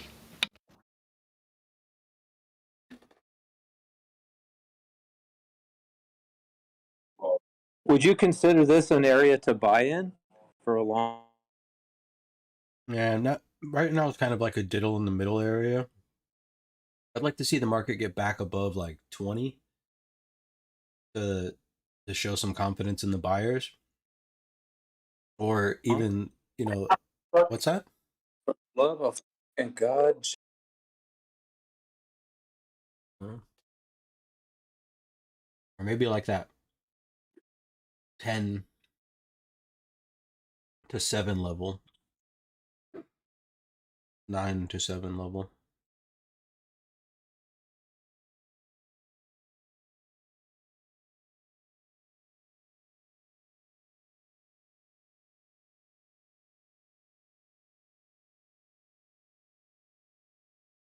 I'd like to see them trap some shorts one more time. And I think that they'd probably try to trade like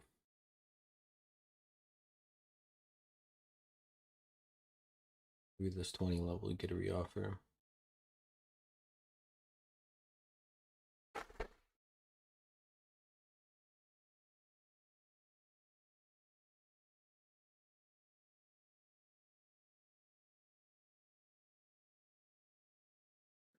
Well, what I was asking before my wife called me and screwed it all up for no reason at all.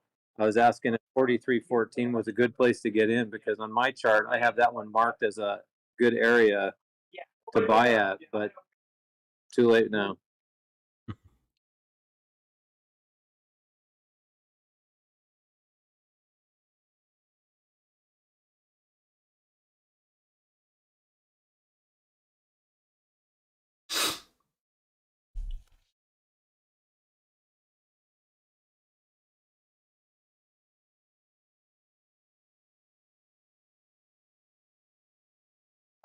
Healthcare's really turned around here. The Nasdaq came all the way down and traded below its open.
I re-offered that 16 right there pretty decently. Nasdaq's starting to slip as well.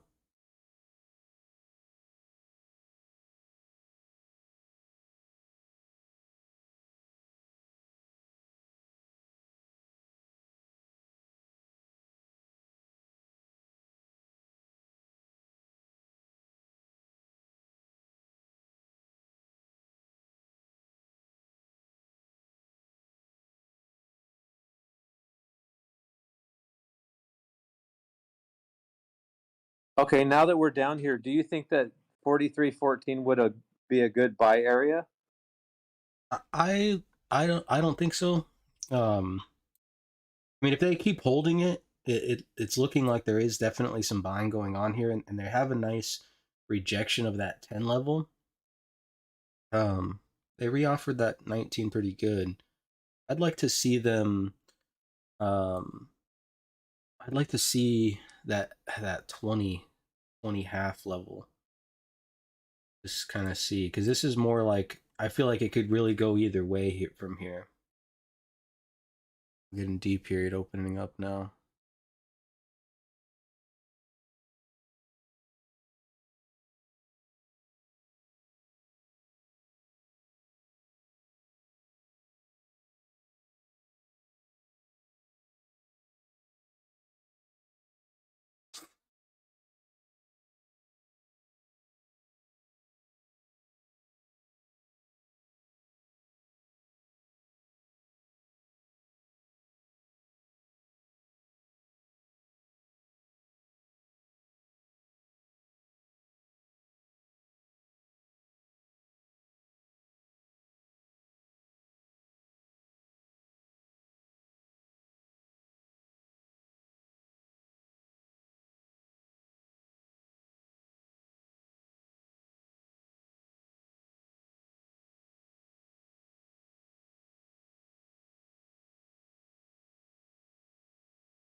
16.5.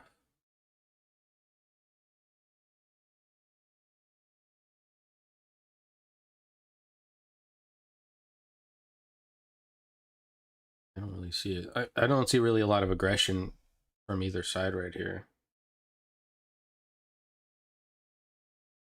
That's why I think, I think, from here, you're kind of right in the middle.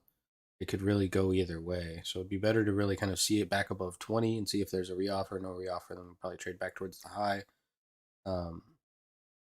Or closer down to like that 10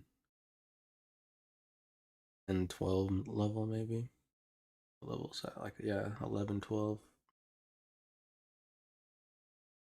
But if they start to firm up above the 17, 18 level, that would be pretty decent. Pretty decent move. It just looks like buyers may be getting a little bit too aggressive here.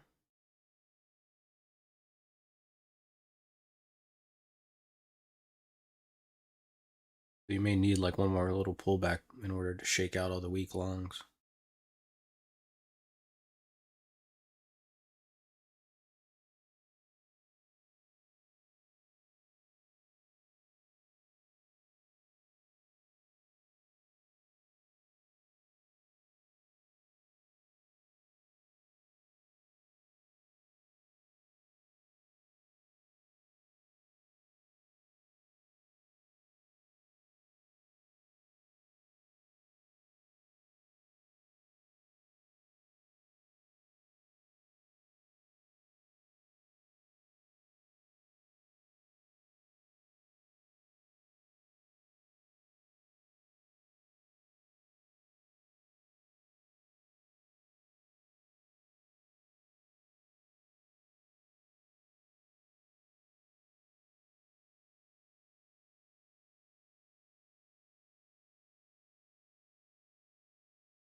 I'll be right back.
All right. Sorry about that, guys. I had to check the tread on the tires there. So we get a little bit of a liquidation. It looks like, obviously, right, we're back below the open. Close that gap basically to the tick almost. Right, one more tick to close the gap. So kind of unable to fill that gap. You're seeing a little reoffer that came in above the open around this 7.5. So they're basically kind of committing to hold this thing below the open here with all the selling that's coming in on the 5. And if they can't hold it below the open and start to trade back towards that settle, then they're kind of going to be in a pickle here. These sellers are, and you can maybe expect a little bit of short covering if they can't hold it below the open, because they're offering pretty heavily down here. I just exited a short about 4 or 5 seconds before that drop. Oh damn. Yeah. I mean, I got profits and everything. I know, I wouldn't hold all that anyway. It happened so fast. I probably would have got some of it. Yeah. I was short 13.5. Dang, nice. To be honest to God, 3 or 4 seconds, boom, it took off after I got out.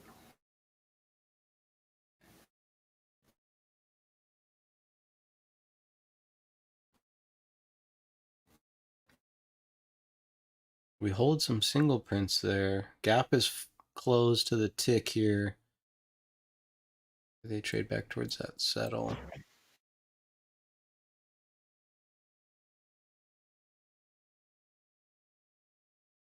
We get back above 5. I kind of like it to take it long, but so far they're doing a pretty decent job reoffering this thing lower and lower.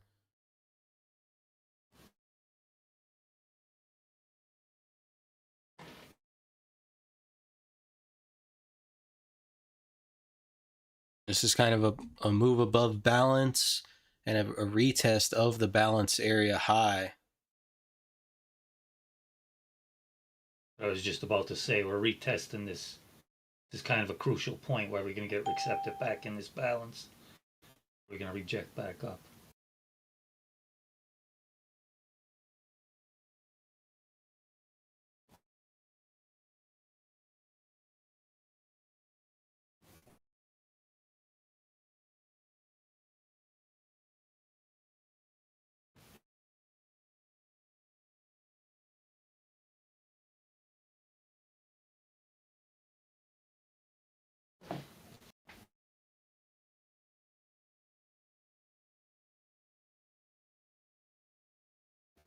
Probably below like 96, acceptance below there would probably expect us to get pulled back down into this. Yeah, below 96. Starts to look weak. You still have like these 94, 92 area where you still have some trap shorts from yesterday.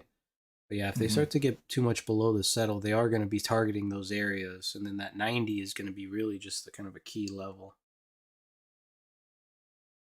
Yeah, 90 was a big level the other day.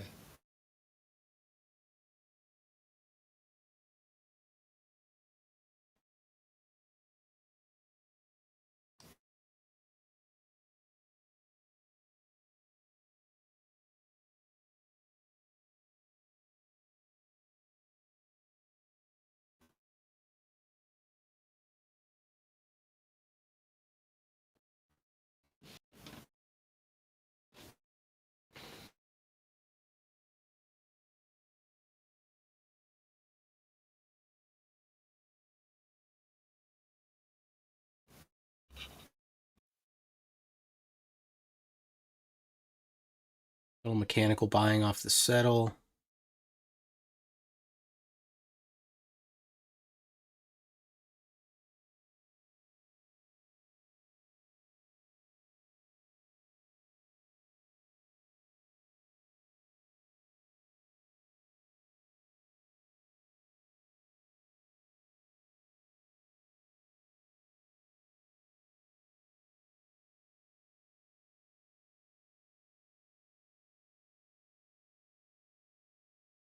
Re-offers. Look at that 1612 on the 00.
You got the weighted AD flipped. The tick is holding pretty negative there.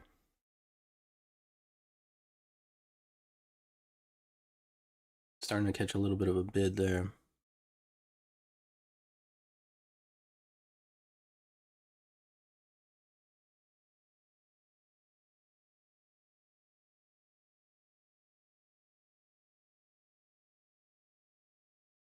Yeah, I think if they pop this 5, there's a little bit of resistance here around that 7. That's where they sold it off from.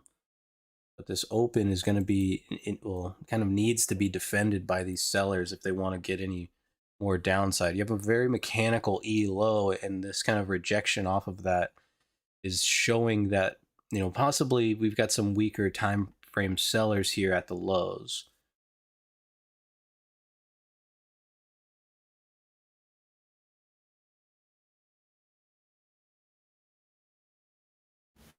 Looks like they tried to buy the open on the way down though, Anna Brad, and they got caught. I think So, like- I think smart money closed at the open. Like you're talking about, like on the 5. I think that was a take profit right below the open, and Covering then their shorts, in other words. yeah, covering shorts, and then momentum sellers came in because it bounced up to like 7. Momentum sellers piled in, all the retail crowd, and they just Yeah. pulled the bid, dropped it. That's why I'm saying I if we see. pop this 5 again, there's that re-offer chance at 7, but above that 7, you probably see a bit of short covering from the retail momentum traders here. That's why I'm saying like they need to hold it below the open. So you can see they're trying to re-offer here this 375, and they get kind of upticked there. And if they can't hold the open, you've got to assume that probably a lot of people probably bail here. A lot of shorts, momentum shorts that got short below the open probably start to bail. Yeah, they're trying it now.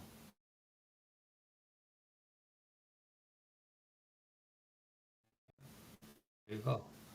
Yep. Call. I just watched the 7.5. That's the area that they offered originally, so it makes sense they try to go back to there.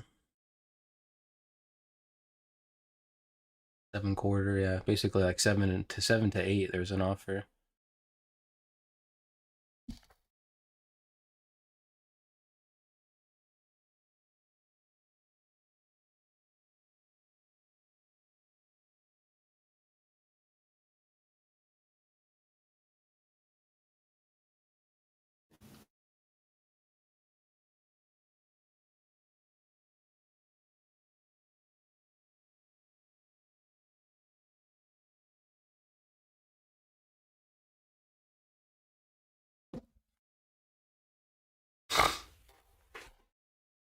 A lot of business getting done there.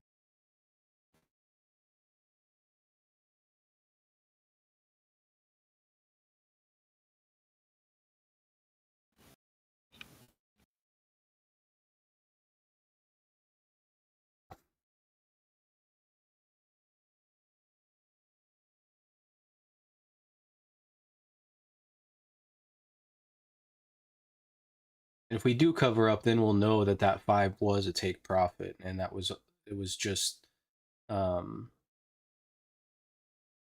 another way that they use delta to fucking try and trick people.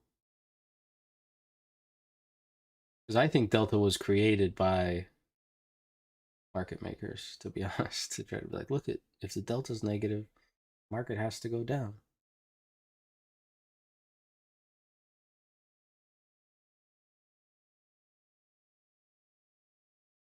Decent little reoffer there from that 7.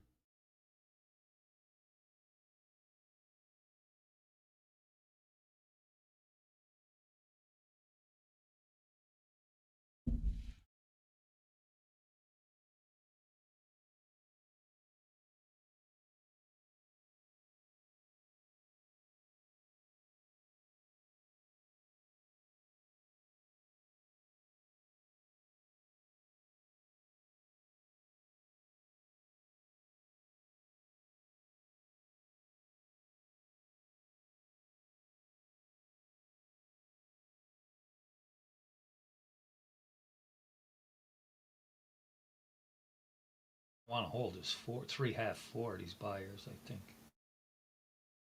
don't. Go to. I think shorts just got stuck again on that 450. I think so.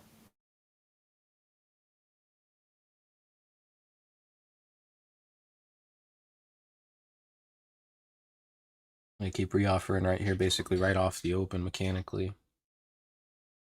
We do still want to note, right? We do have some Brad prints above this E high to this C low. So we assume that there's still some trapped longs up here until they close this gap. So you're in kind of a push-pull where people that are long from this upper distribution are, as we pop above the open, they sell out and cover those longs. And that's the same kind of situation. People that are short from up here are also taking profit as it gets close to the open, and that's why you're getting this kind of choppy push-pull, I think. And we're right at the high of a balance as well, so you're getting a lot of mechanical references for people to trade off of.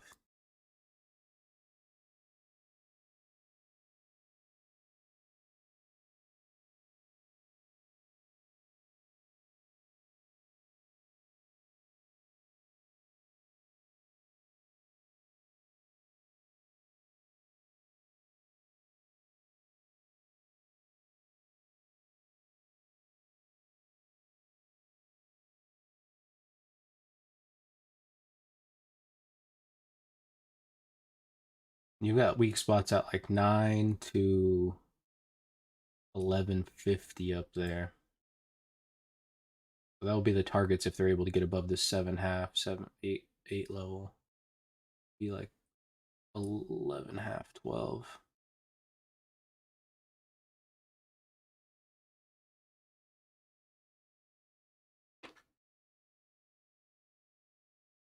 Nasdaq basically in the same position, flirting with its open back and forth, and then the Dow is actually looking a little bit stronger here.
Yeah, I walk away from my computer and the fucking market falls out from the sky, and then I get back on the computer and then we just fucking stop. Like, what's going on here?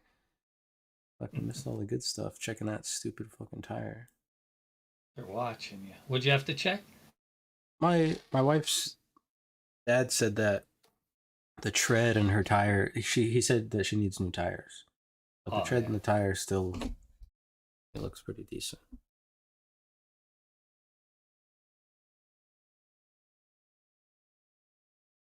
And you got the summer. If it was winter, gotta watch. Yeah, exactly. But it's summer, so. I don't know, you Californians, you don't care about tires and shit. I think it's not as dangerous. Yeah, that's true. They got the metal sticking out of the tires. Still good. When I was a kid, my first car had that. Yeah, I rode that car till I could see the fucking metal on the tire, and I was like, eh. You But did I mean, that too. The steel belts were coming out. yeah. I didn't even know there was metal in the tire until that happened. I was like, oh shit. I always had Ford pickups though, and I hate Fords. But anyway, I had Ford pickups, and they all had shit front ends. The Fords. All my tires, my usually one of the front tires would wear on the edge, and the steel belts would always show. When you're a kid, I was a kid, I was like, fuck this, I ain't replacing it. Run them till they're bald. Yeah, especially because when you're a kid, you don't have any money, so you're just like, But well, yeah, that's what I mean. paying fucking Barely for make a tires. payment. Yeah. Bought a truck, 91 Ford F-150 in 1991. It only had like 9,000 miles on it. 13.2, I think, something like that. 13 grand. Four-wheel drive. Can't even get a junker for that now. Oh yeah. I remember being a kid and just thinking like, man, I'm gonna have all I need is $10,000. I'm gonna have the sweetest fucking car that there is. Yeah. Now it's like $10,000. Like, good luck. Yeah, you can't really repair your fucking car with that.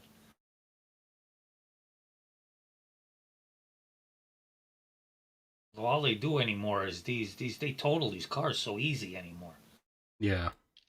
They don't. I guess they're not worth. I don't know why they do it. I can't see how they're not worth fixing. They're 80 grand to buy new, 60 grand, 40 grand, and then they're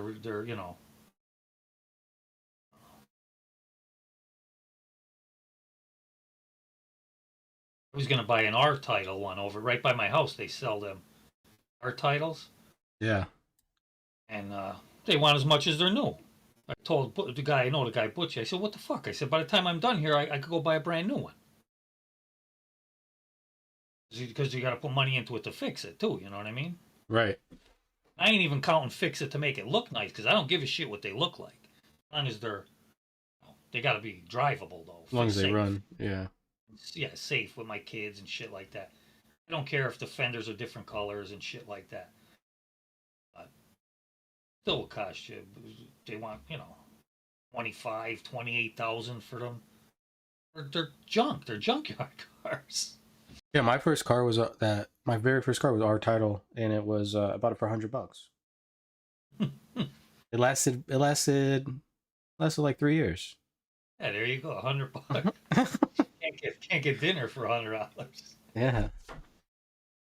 Yeah, it was my uncle.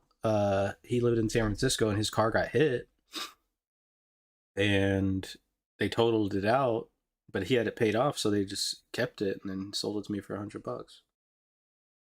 Yeah.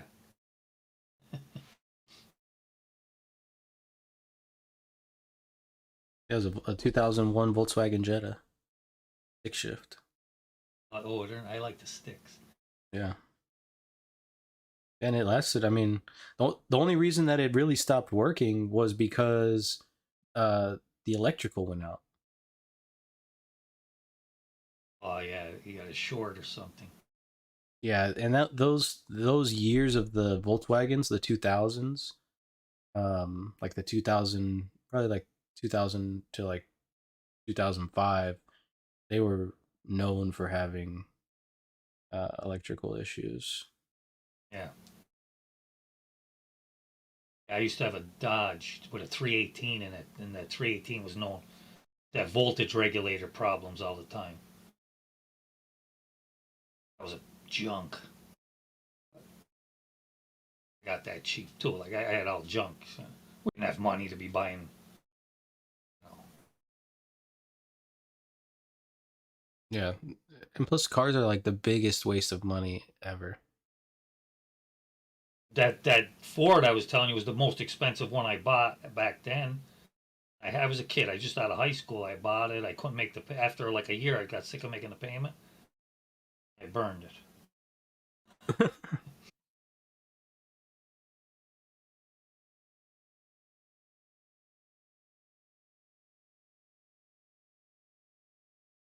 And after that, I didn't buy a newer. I don't. The rest of my life, I learned my lesson. I think I never really went in over my head on a car again.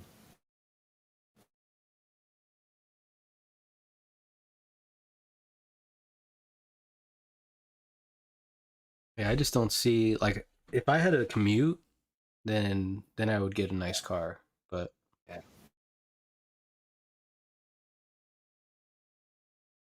other than that, like fucking forget about it. My wife, we always have a nice car for my wife, and I just drive junk. I drive whatever. I don't like breaking down though. I want to make sure they run good, but I don't care what they look like. Yeah, yeah, that's how I am too. My wife's got the nice new car, and then got the Infinity. My truck, fuck, my truck is I can put classic plates on my truck. I have no intentions on getting rid of it anytime soon either.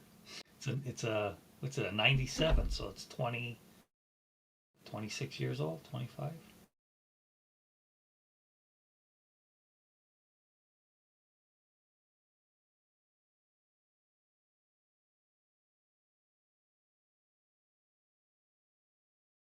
And replace them. Too expensive to replace.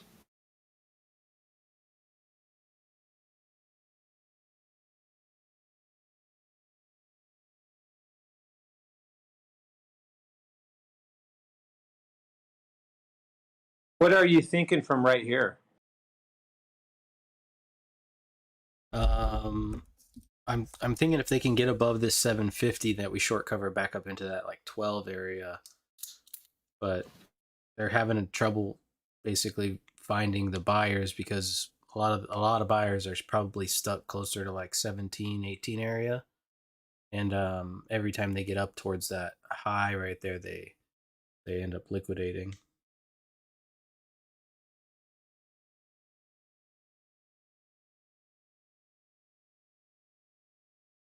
Yeah, exactly, Steve. That's how I feel too. If I pop shit on, it don't matter, you know. I do to it.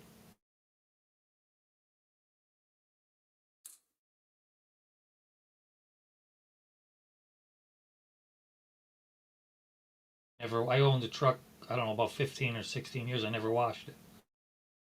Never washed it once. Yeah, that's kind of how I am too. Like I'm not big on like washing cars. Like I don't give a fuck.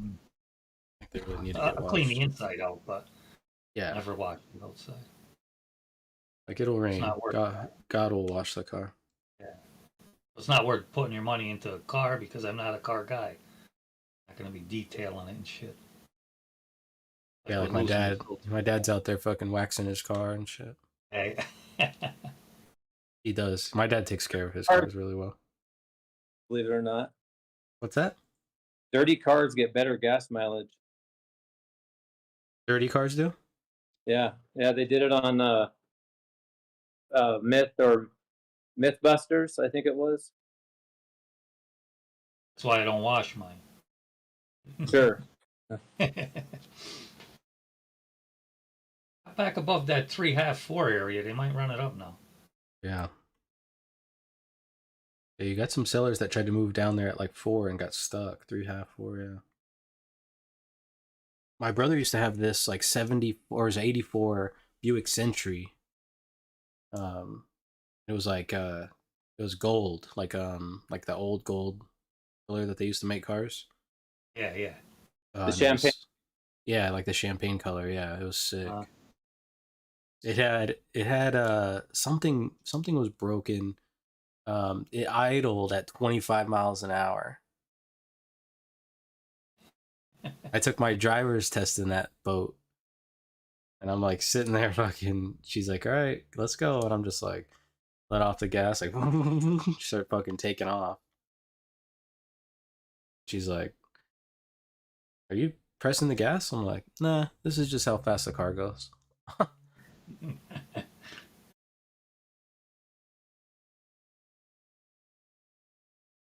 Seen not long ago. I was never a car guy, and I never was into like even like old cars, restoring cars. I'm just not into it. But I did see well, you have like a year ago, a guy had an old Chevy Scottsdale, and this thing was in mint condition. It was it nice, like back from my day a little bit. You know what I mean? Like remember the 86, 87s, I think they were. The old steel dashboard and shit. It was a nice. He had it in nice shape. And my dad had a 64.5 Mustang for a long time. That thing Oh, was yeah? fucking, oh, so sweet.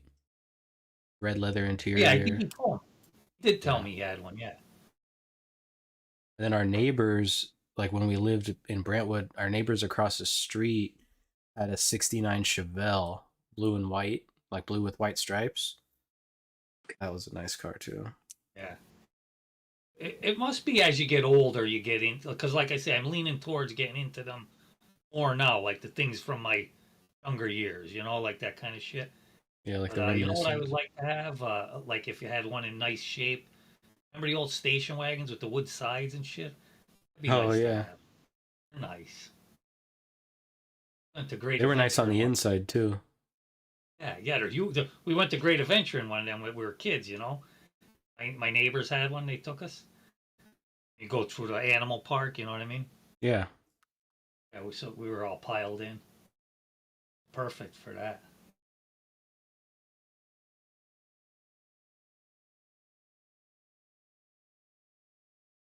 Seat belts, none of that shit. All in the back trunk part. Open it. Oh, our offers moving down right here. There's two. yeah. Trying at least.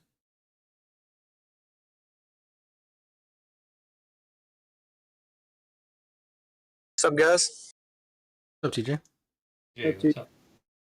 Man, we busted the top and came all the way back down, huh? Yep, we hit our profit target, so everyone here just liquidated and then fucking just shut the market.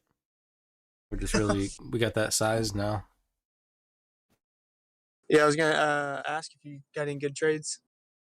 Yeah, I had some good trades. I literally closed my last trade at 25. Oh, you're good. All right, so I got a You sold at the top. Yep, Wow. could hit reverse. You're You're gonna email it over? yeah, I'm gonna. Okay, yeah, that's the Red best. under the arms. Just so you can get them. So Did what you it get is, long, like right at the open, or did you like wait for? Well, yeah, I need an this? estimate for each toilet. all right. 'Cause So pretty much I got long. Here, Dad, your mic's on. be 1,032.54 each, and that's installed. okay. Installed out the door. To do your gas job right there. I don't know how to mute him. So. $15.80. Food. But I got long. The job 675, totaled 875, 850, 12 quarter, total of 1275, 1550, 1575, 1850, 1875, range from and then took them all off between 20 and 25. supply the toilets and then Dang, bro, just kept adding, huh? I don't do that. Yeah, well, I was like pretty certain that we were going to 25. So Our price does include the basics. So, Okay. alrighty. And like I said, I will email these to you.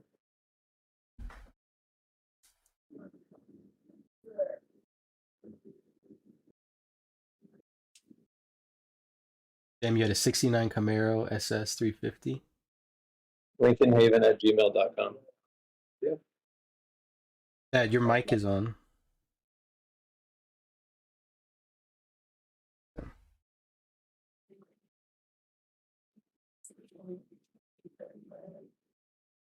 Yeah, I watched like 30 seconds of the open, and it looked like it like instantly just shot up, but then like flushed back in real hard. Oh no. So I was curious how. Seems like it would have been easy to kind of get caught. I mean it popped up, but when it came back, it didn't really get below the open. I don't think it Yeah, I think it came back inside of the that previous high or whatever. yeah, it just like popped up, came back, and it kind of settled, and you got some selling around like that. It was like 8 or 9 level, and then basically from there it was just up. It was a grind up for sure because it like moved up to like 13, traded sideways, moved up to like 17, traded sideways, moved up to 20 and traded sideways, and then finally hit that 25 eventually.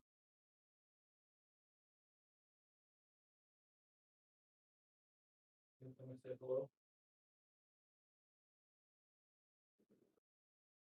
right.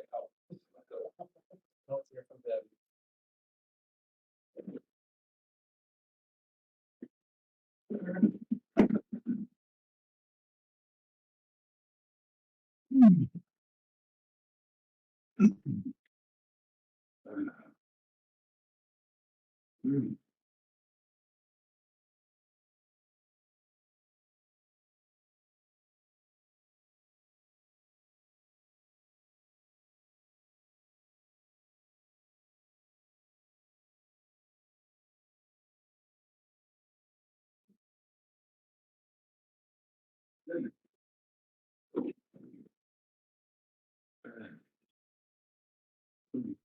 Nasdaq's puking it. If it goes below 86, yeah.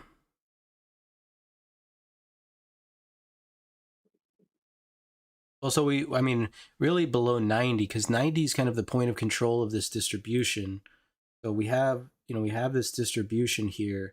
So the point of control, you'd kind of expect that strong reaction off that point of control. If there's no strong reaction from there, then we kind of expect that we're showing acceptance in the distribution, and then there's decent odds to rotate back to the lower high volume nodes of the distribution, being like 74 and 80.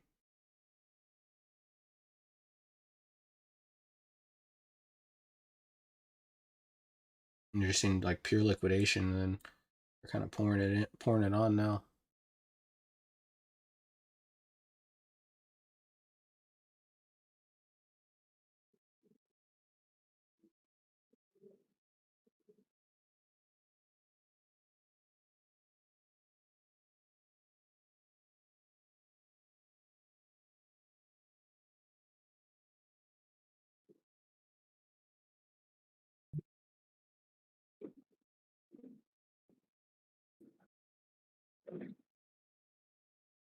Goddamn, mind your way. Yeah, don't block her. Yeah. Take a nap. Lay down. You can lay in the middle. You don't have to lay against the door. Yeah. That's it.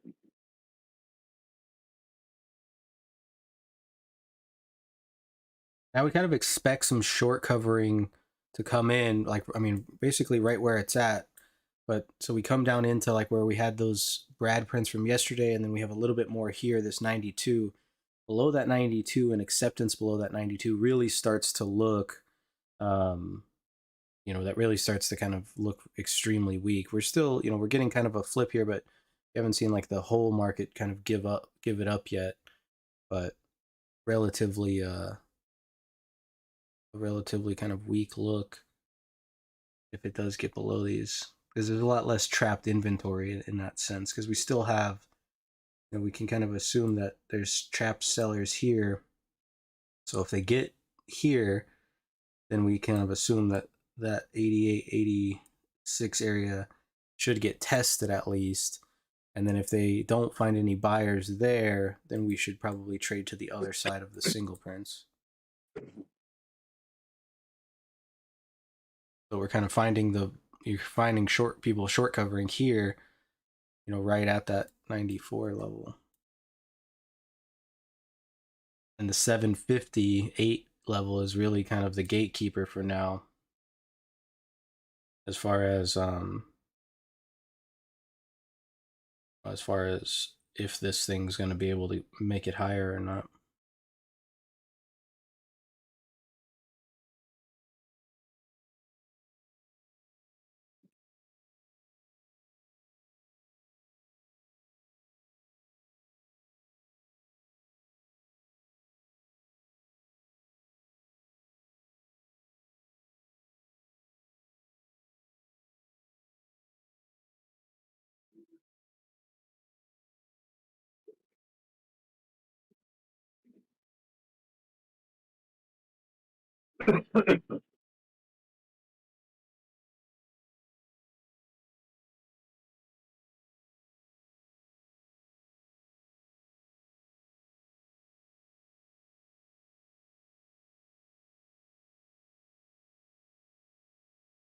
But you're getting, I mean, there's got to be just an extensive amount of shorts trapped because we keep causing single prints and then pretty much keep closing them here.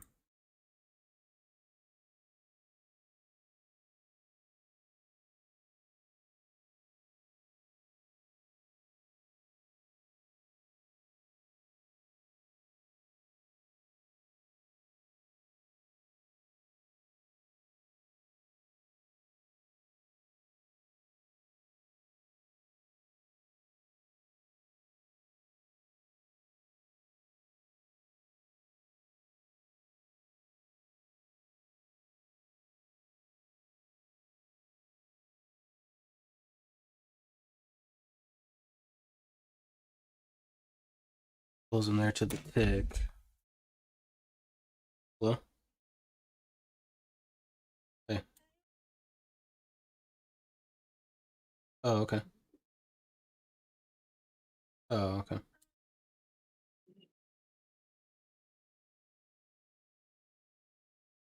Good. Bye.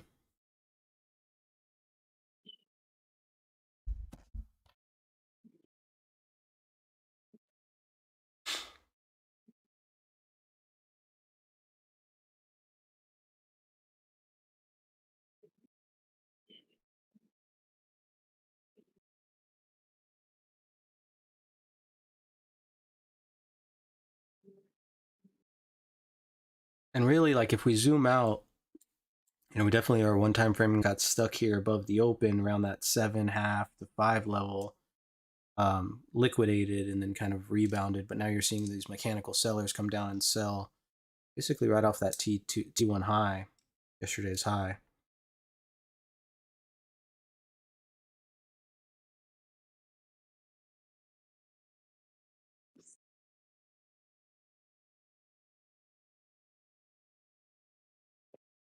And you're seeing Apple's down 0.12 from the open, AMD's up 1%, Amazon down 0.4, Google's up 0.1, Meta's up 0.9, Microsoft up 0.4, Netflix down 1%, Nvidia down 0.5%, Tesla down 1%. An offer trying to come in here at this 1/2.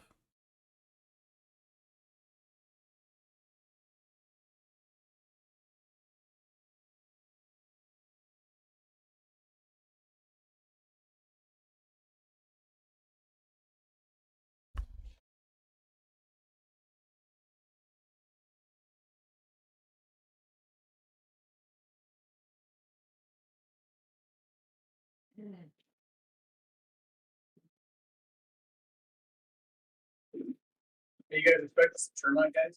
Yeah. We are? Yeah, they're gonna do the yard. Oh, the spray. The spray. Yeah.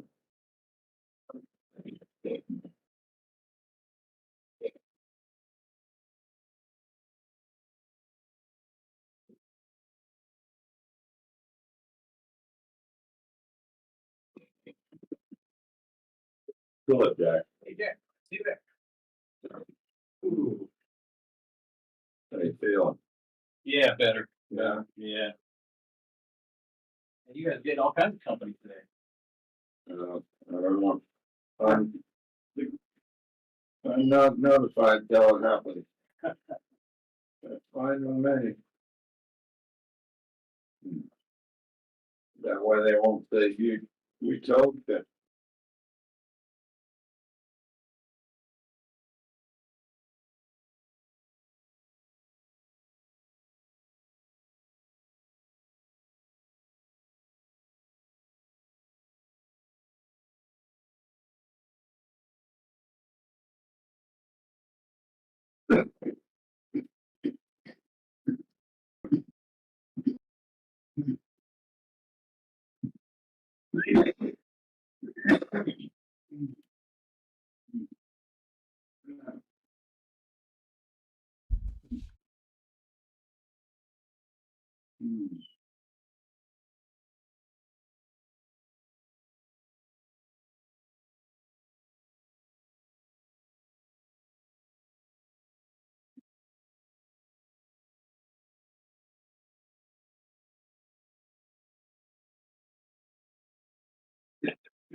Oh, on the daily?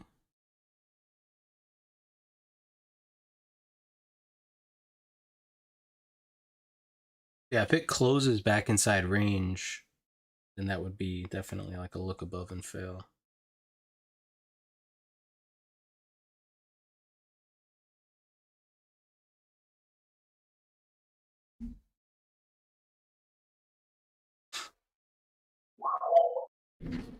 No.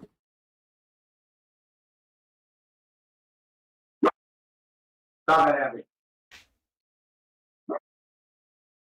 I'm gonna go grab a drink, guys. I'll be back.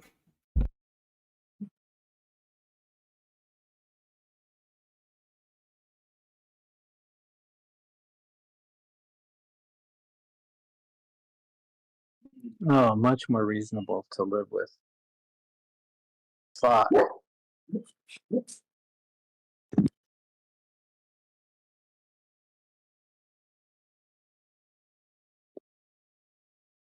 Yeah, but I'm still underwater a fucking ton, but not that much.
So we can expect, I mean, they're still offering here pretty decent off this 350, but if they run this over, it kind of looks like they're about to, expect to see some selling right here off of the open, off the A low, off the T2 high in this 6 area.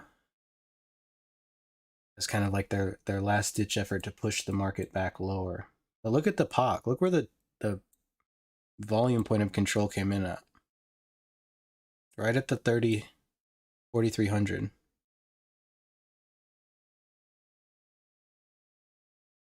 So volume definitely shifted down, but now we're back above and there's really no volume below that.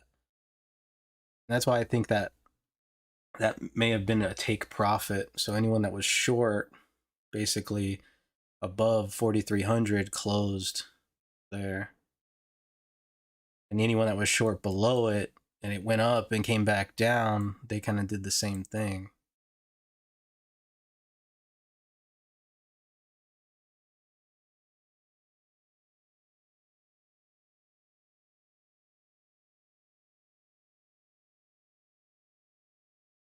So they run over that offer at the 2. Now let's, like I said, let's watch this. You've got like 475, 5 quarter, 6 area, all with selling potential.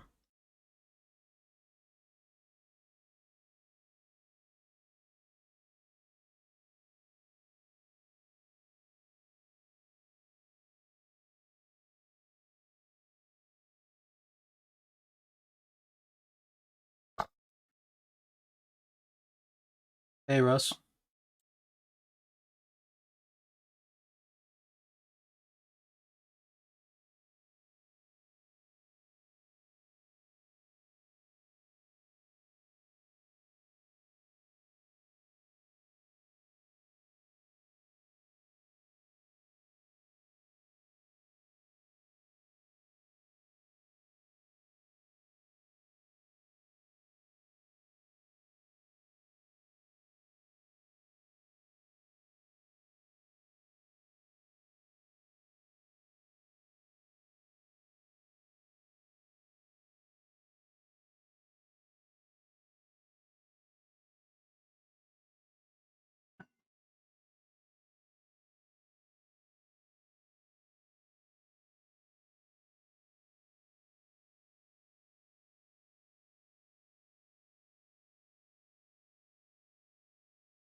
Rob, that's a good question. So Rob's asking, we had a gap on the open. A period wasn't able to close it. Right, B period closed it, or B period wasn't able to close it. We had to close it in D. But when do we know that it's a look above balance and fail? And so really, what we're looking at here is we're looking to see if there's going to be acceptance below the open. And that's kind of really all we can wait for. So we have 4 TPOs that printed above the balance. We spent some time up there. We've got about 10 minutes until this next period opens up. If we start to continue to spend time underneath of the 5 quarter, which is basically the high of balance, then we kind of start to think like, okay, so maybe we're getting accepted back into this lower distribution, market's not ready to move higher, and we'd be kind of thinking that fail level. But in reality, we can't really justify a look above and fail until we get a cessation of the previous day's low, to be honest, and that's kind of the low of balance.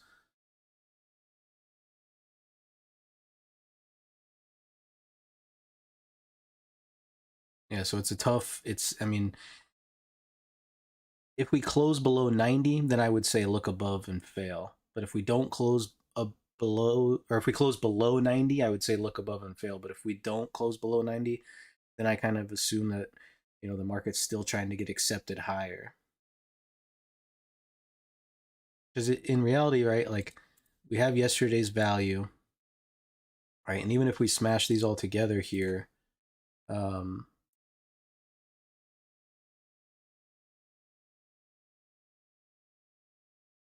you can see value area high is basically right there at that settle, which is 98. Point of control 90, like we talked about.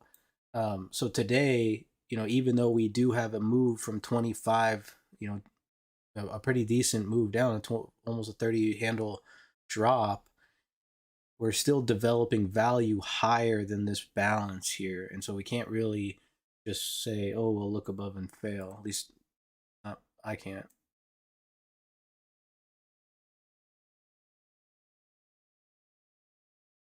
But below 90, a close below 90, I think that would kind of confirm that look below and fail, to be honest.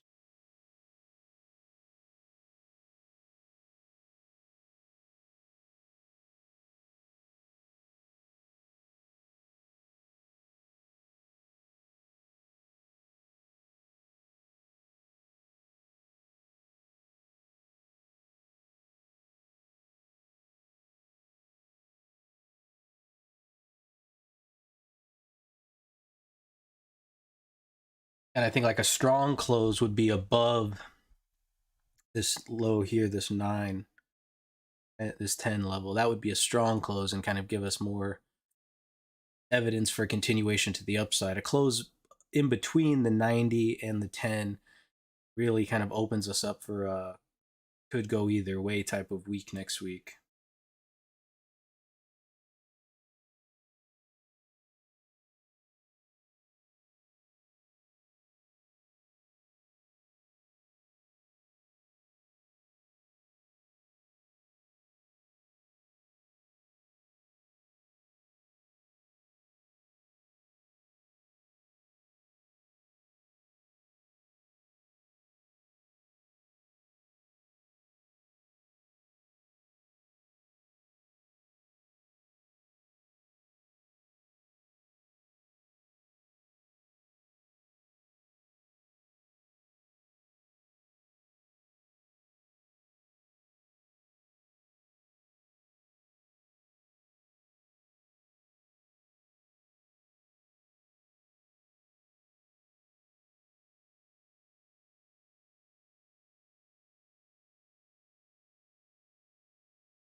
Yeah, Rob, that's a good way to look at it. Yeah.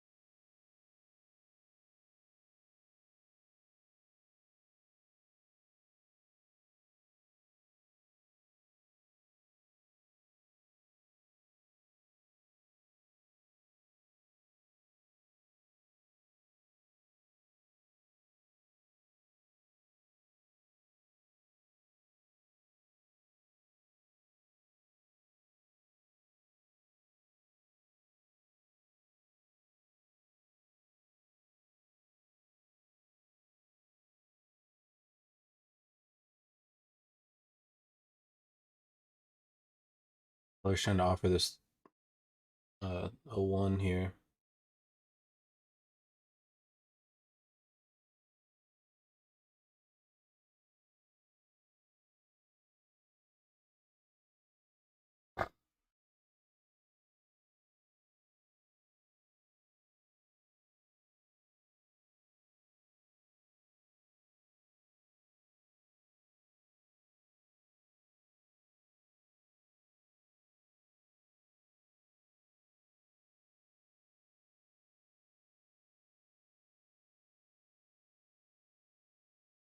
Let's just see if the 01 reoffers here. Does.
Liquidation's continuing here.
Start covering again from there.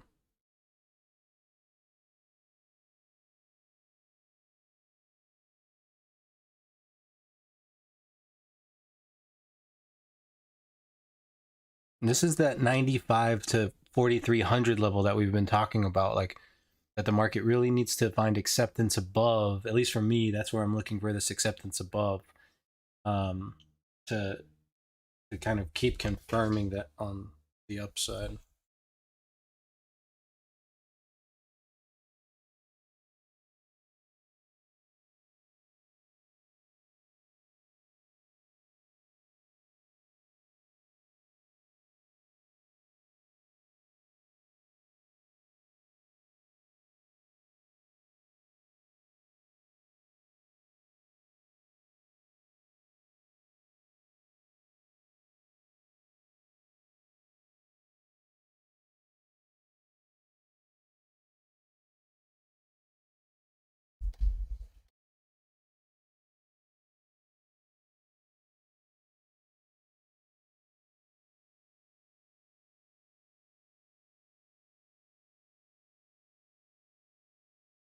What happened? You said you blew your 100K account. What happened? How'd that happen?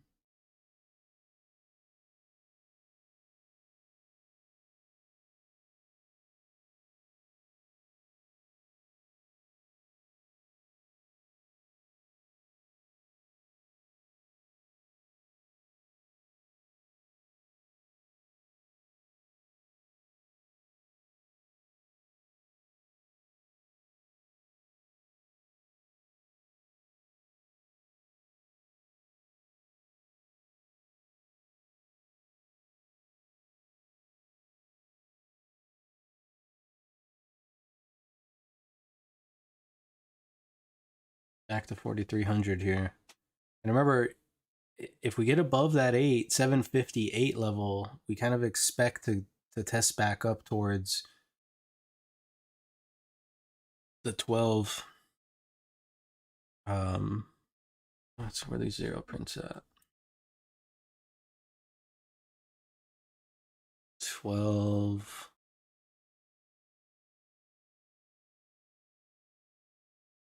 Yeah, 12, 1150, 12 level.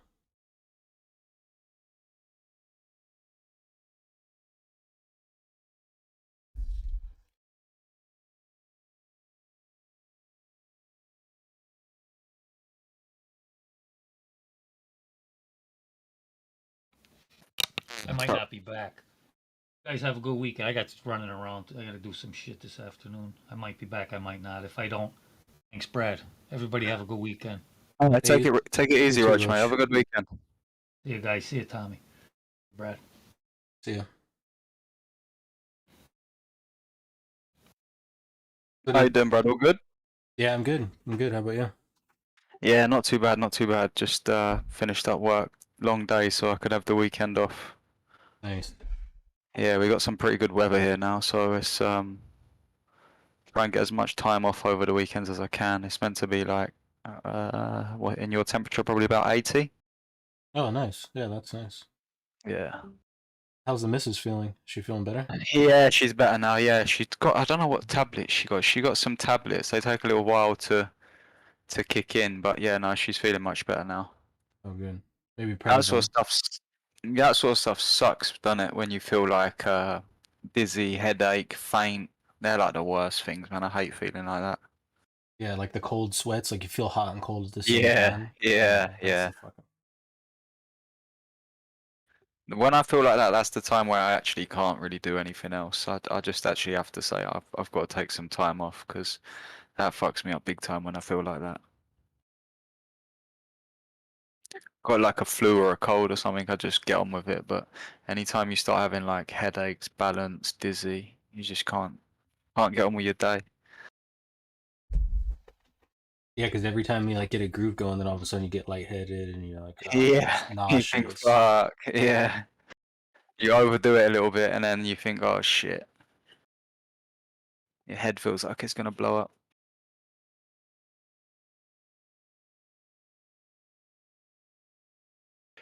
Would they be open? I can't see the open on yours. Oh yeah, I can. Cool. Did it be open on a little gap? Yeah. Yeah, and then we traded up and then liquidated from the 25.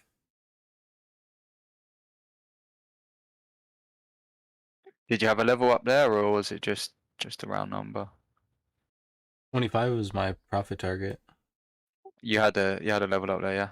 Yeah, that's the level. Well, you haven't been here this week, but we've been kind of talking about that 25 level all week. And Was that the because August high there, the 25? I know there was the next level up was near an August high. yeah, it was 27. What was this level? It's like 27 half, and that's kind of why I expected it to end at 25. Yeah, 27 half, because I figured you'd get a lot of people trying to buy the breakout, expecting it to trade above that high and get stuck. And it looks like that's kind of what happened. Yeah, it looks like it came back pretty good. Lucky. Yeah, I went outside like to check the tread on my tires because my father-in-law said my wife needs new tires. I went out there to check, came back, and the fucking market had dropped like 20 points.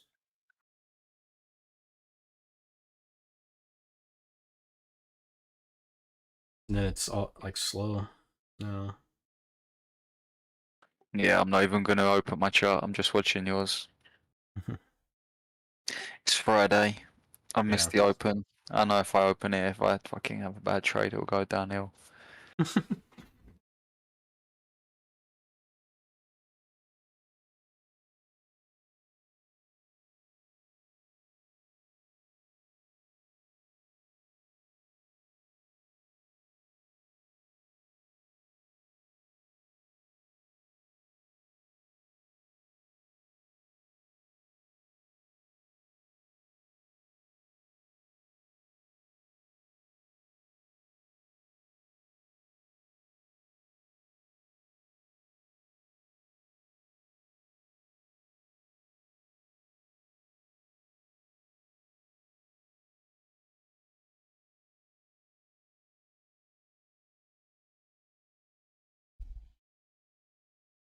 Yeah, with it slowing down here, I might just go mow the grass real quick. I gotta get the grass mowed before the weekend because I'm gonna head out this weekend up to Connecticut or New York probably. What, just on a weekend trip or? Yeah, just a weekend trip. One of my friends lives out there, so go out and see him. One of my old army buddies.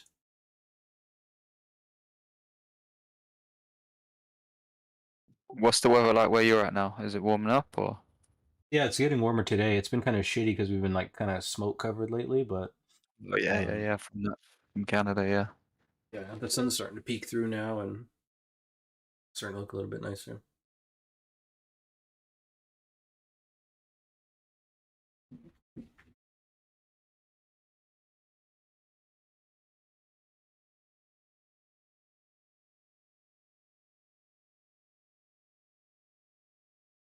Stacy on holiday, is he? Yeah, he's in Mexico. Nice.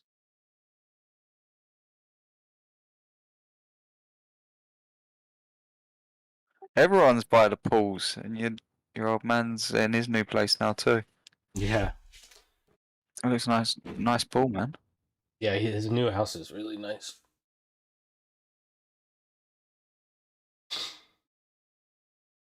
I don't know about that mouse, but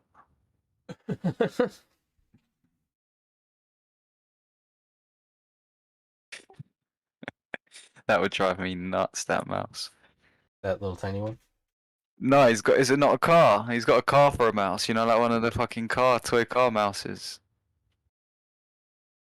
Yeah, it's just yeah, it does. But it's like super small too. Like that's a I can.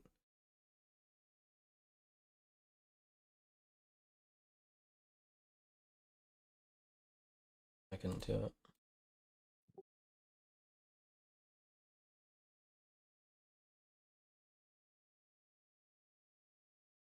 And they get good weather most of the year where he's at, right?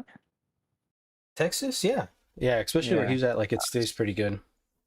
Nice, man. So you actually make use of the pool.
Yeah, you're still seeing some offers come down. We're putting it a little bit of a poor low here, but still looking pretty weak, to be honest.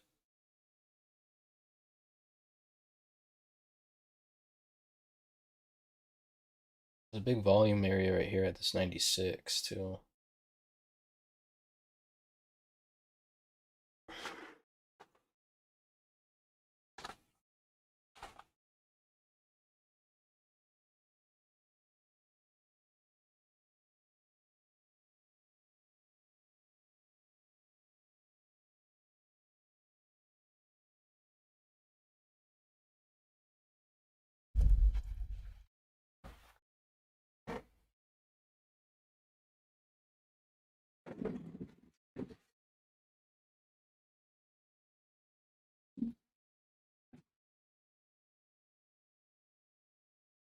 Oh, the grass, I think, guys. It's knocked. Well, it's one of those things you know you got to do what you don't want to do. Exactly. And my backyard is like just fucking gigantic, so it takes like an hour. And it's on a hill, so I'm like having to push the lawnmower up the hill the whole time. So it's just kind of it's just like a pain in the ass. It's like It's a like a workout workout. that I don't Yeah. want to do though. Like, Yeah. because I'm gonna work out later to like Unnecessary energy burn.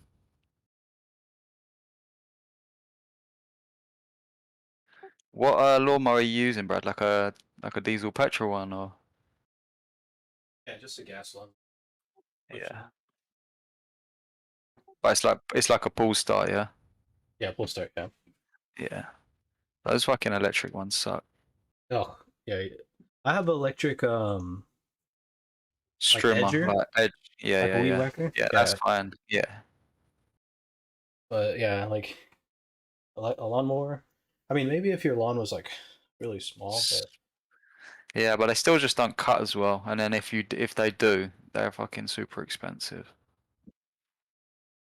yeah. And then like a gas lawnmower, especially like I have a Honda gas lawnmower, like this Yeah, thing will it fucking starts last. forever. Yeah. Yeah, exactly. Electric one 5 years from now, the battery won't hold a charge and just be pissed off. Back down yelling at fucking Home Depot at somebody. It'll be the day after the fucking warranty expires. It's one of those ones. I bet you wish you could fucking just have a drive one, but it's not. It's one of those. To have a sit-on lawnmower, you need to have like a lot of grass, to make it worth it. Be kind of in the middle, or Yeah, I could get a drive lawnmower. I just once I get too old to push the lawnmower, I'll buy a drive one. yeah, then you can buy one. Yeah. Yeah. But until then, I'm gonna still try it.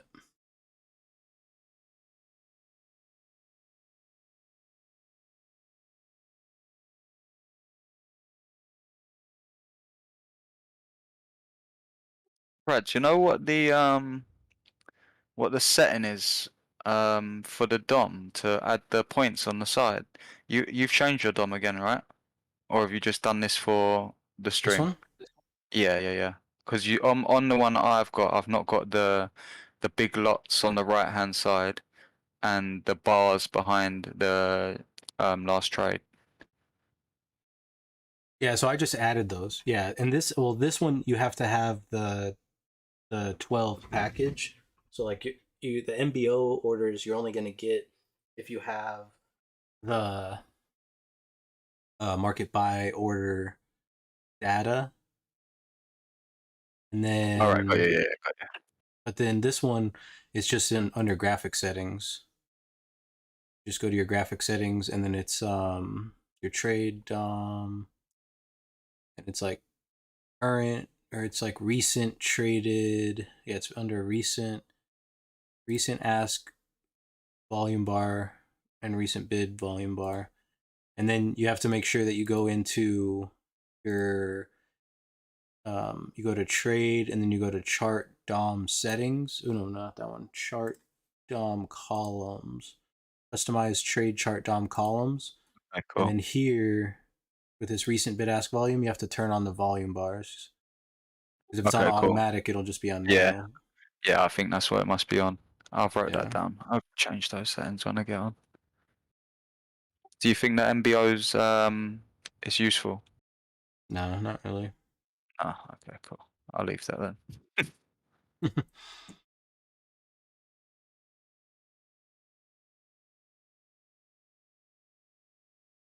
Because a lot of the time they're not entering with big lots, are they? They're trying to kind of hide them. Right. Well, no, I mean I think there's big orders, but I just think like they're just not as useful as you would think. Like it's nice to see that there's a size trader here, but I don't think it's like it's not like okay, well this is gonna act as support because there's a size. Yeah, trader he's gonna here. hold it. Yeah. Yeah. Because you don't really know what side of the market they're really on either. You said it pushes 18 plus rider is 40 plus. I mean, I hope I'm still pushing by 40. I mean, I'm 34 now, so I should be able to push till probably like, I mean, at least in my 60s, I'm sure.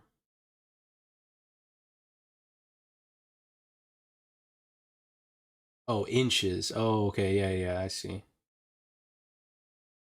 Yeah, the rider covers so much more ground too. Yeah.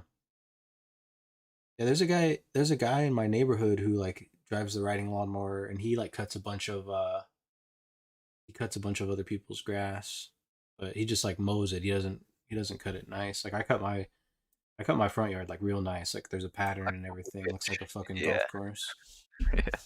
But like You the got the backyard, I don't line. give a fuck. Yeah, yeah, it has all the lines and the cross hatching and shit. But the backyard, I don't give a shit about. The bit no one can see. Yeah.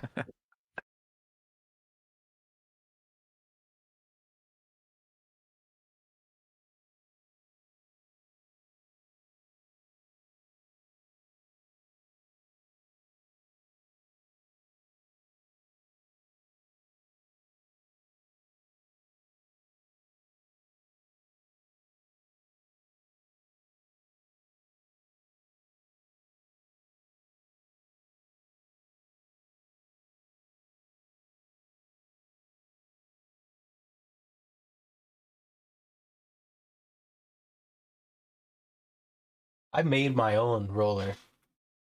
Yeah, I made my own, like, because you can buy them, they're nice. But basically, what I just did is I got some chain and some PVC, and so I just have like a nice thick chain that just drags behind the lawnmower, and it's on a PVC, and that PVC just makes like a nice line. I get compliments on my front yard all the time. People are like, "Oh, your lawnmower looks really nice." Yeah, I was looking at those rollers, but they're like fucking as much as a lawnmower. I'm like, what the fuck? I just got on YouTube and see like kind of what they do, and I was like, oh, it's just weight really. And then I had extra PVC in the garage and extra chain in the garage, and I was like, I could fucking make my own. What'd you do? I just got like a PVC pipe and then a chain, and then just Yeah. like attach the chain to the lawnmower so it drags behind the lawnmower and just makes like a nice like thick line as you're dragging it. Oh, nice. It kind of flattens the grass down. Exactly, like it bends it. Yeah, exactly.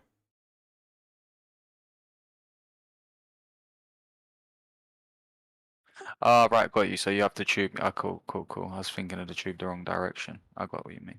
So it kind of Yeah, just rolls over everything, right? exactly. Yeah. So it like bends the grass and then makes it look nice. Yeah, then you go the other angle from the other side, so one's up, one's down. Right. That's my least favorite thing to do, the garden. I fucking hate doing shit in the garden.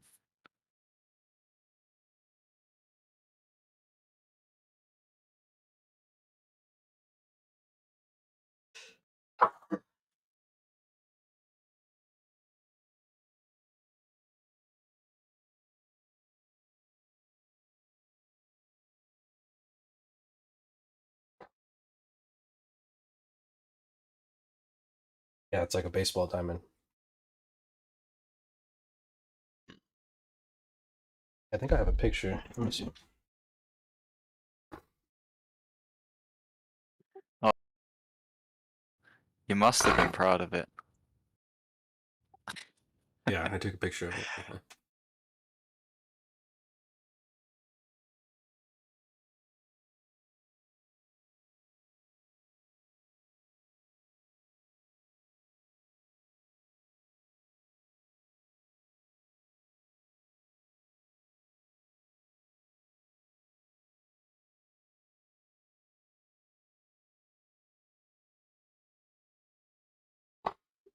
Oh, maybe I didn't take a picture. I just thought I did.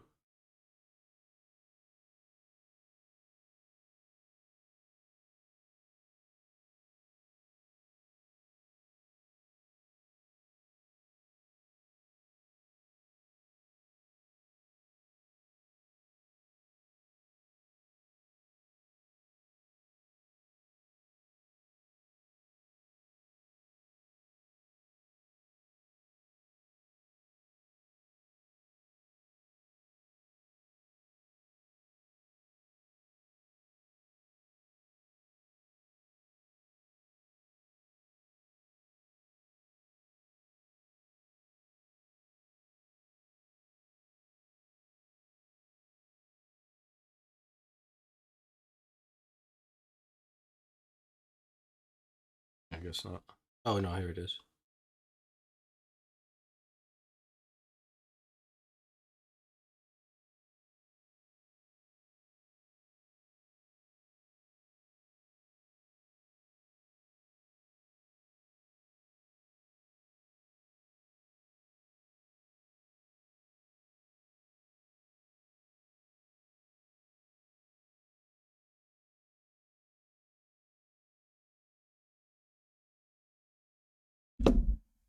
I posted in the futures chat.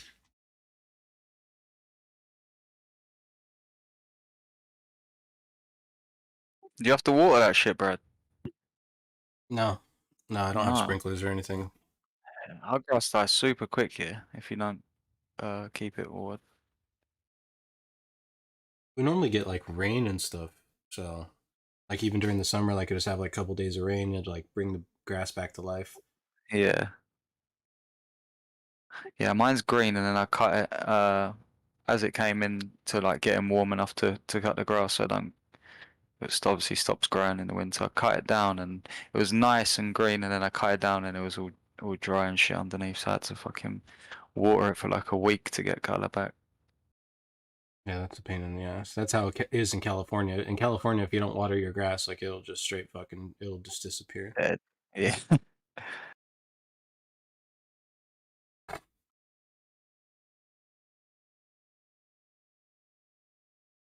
Little offer trying to come in here at the 1 again. They pop this, then you got the open, and then really that 758 level is kind of going to be the key. If they can break above that, expect some short covering up to at 1150.12.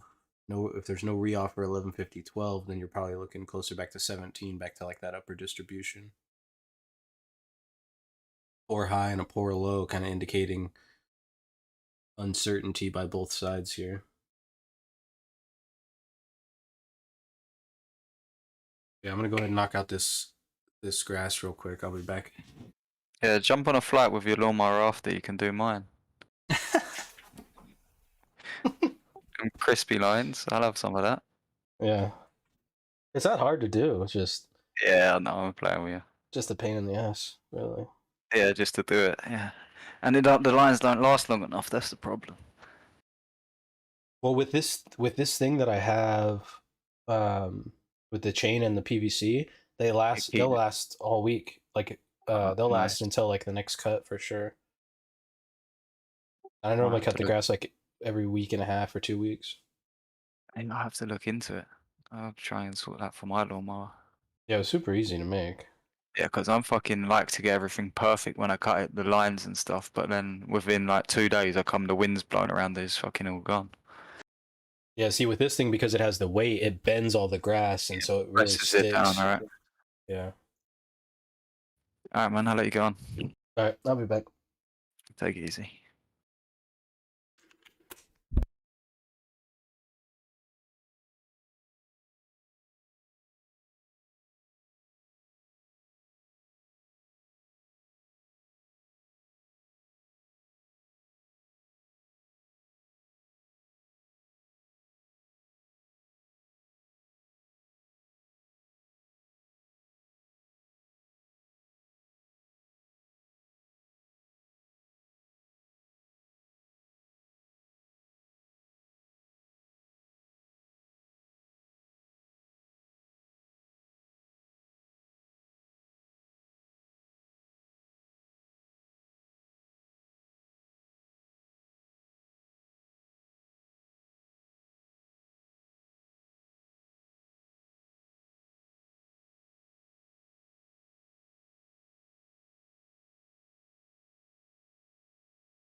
All right. Nice little bounce up here, huh?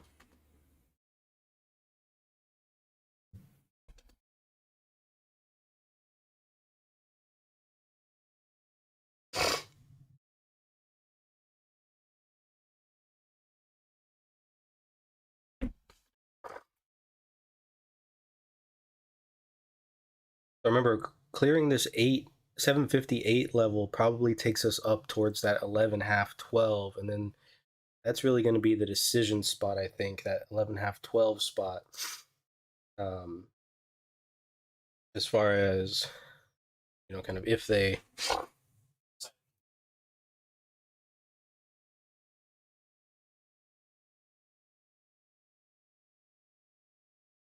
do decide to continue, then we kind of expect the 17 or so to probably trade.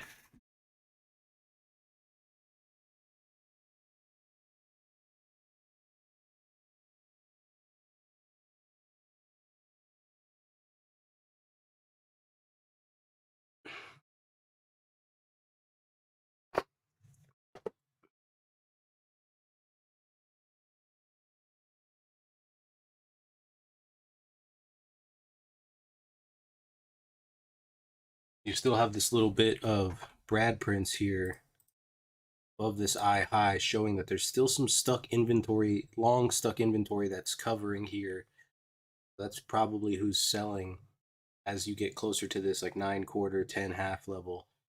Get some of these trapped longs selling down to cover their positions closer to break even. Right, so old business kind of exiting. Market came right back to the VWAP. So I never got what Brad prints were. So Brad prints are like single prints, but inside the profile, right? So like you see how we came up and then we came down, and then D period kind of extended this range down, and then we've kind of formed this lower distribution, but we never traded back into this C range. And so it's kind of like, it would be kind of like if we had, A, B, and C. So it's like the single prints that would be in this B period. It's the same idea, it's just intra profile. So just Okay. like a way to see like inventory, but intra profile. That's just what I call them. They're not like they're not in a book. I made it up. But it does help, and it is like, it is a real thing. It's just like whether or not you want to call them, you can call them whatever you want. But it does show trapped inventory, and it's kind of like, because if you were to just look at the profile, you don't necessarily see it. You see a weak spot in the profile, but you don't necessarily see that most likely there was a liquidation that started here, and that every time it came back up to it, it got kind of sold off. And now that we're getting back into it, if we close it, that would kind of confirm that old business is taken care of. And then, it's time for new business to be conducted, so to speak. Wow, look at that. Okay, you should see this long. I'm gonna go sucking.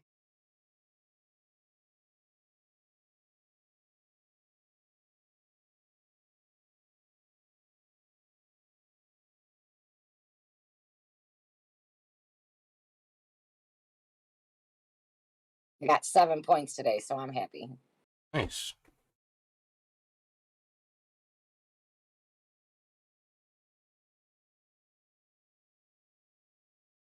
I always say 10 points a day keeps the job away. Because if you can eventually size up, like, I don't recommend starting on the ES, but if you can eventually size up and kind of goal yourself, I don't necessarily like the idea of goaling myself to just 10 points, because then once you get to 10 points, then you start getting real nitpicky and then you kind of lose out on those days where you would hit more than 10 points. But if you can kind of secure 10 points a day, that's $500 a day on the ES once, eventually once you size up.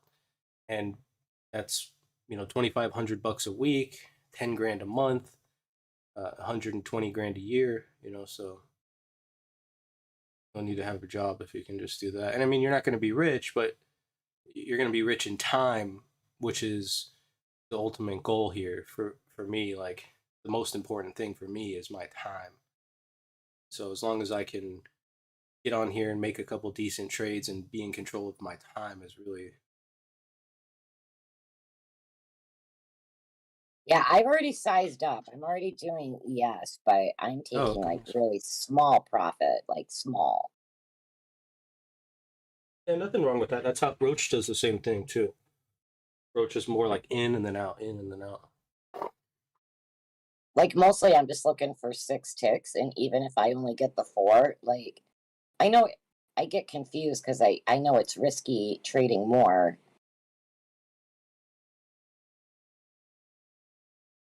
Well, as long as your risk management, um, like as long as your risk management is in check, like as long as you're not going to let a trade just like blow you out, then you're fine doing that.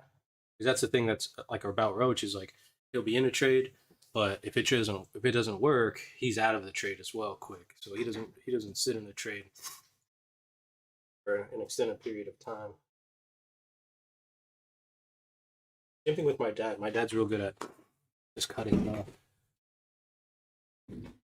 And so now we're kind of getting these Brad prints again. And so here's like another good example, but back on the way up. So we put in this poor low, we trade back up, and then this G period breaks, and then the I period never comes down here. So we can assume that there's trapped inventory here below this level, basically like 4 to 6. Oh, I got it. Yeah. And then so like let's say J period opens up, and then we'd kind of have that same thing. And that was the same idea with this level down here. If we break this profile open, you can kind of see like L never came back down to that J high, so we have kind of some trapped inventory there. And then this K never came down to the I high, which leaves these prints in J period, and that's why I had that zone marked. That And makes more sense. yeah, and it gives you like a good opportunity to track the inventory a little bit easier.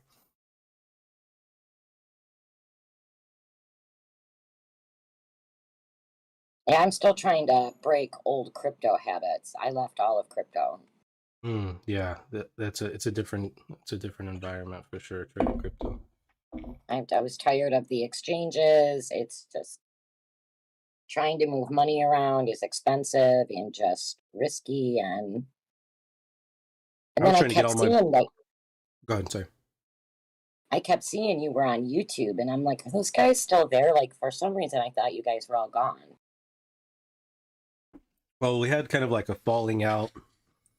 Um, some people wanted to charge for this, and I just didn't see the point in it. I wanted to do it for free, and everyone's like, "Well, fuck you! I'm not doing it for free." And I was like, "Well, I can do it for free because I'm going to be on the computer anyway, so it doesn't matter." So then once we made everything free, nobody really wanted to offer up their time anymore. So then it kind of was like a little drama, I guess. Not really for me, but for other people. But I mean, the thing is like, I started just doing so well trading that it was just like, I just really wanted to just share information because everyone is out there, just like, I got an email yesterday and it was like 30% off our trading boot camp, which everyone did steal my idea of calling it boot camp. And that 30% off was like $5,000. I was like, Jesus Christ. And like, the thing is like, you're not going to become a better trader from a course. It's just simply not how it works. So having that idea that is how it works really is just, kind of mental, to be honest. Like, Yeah.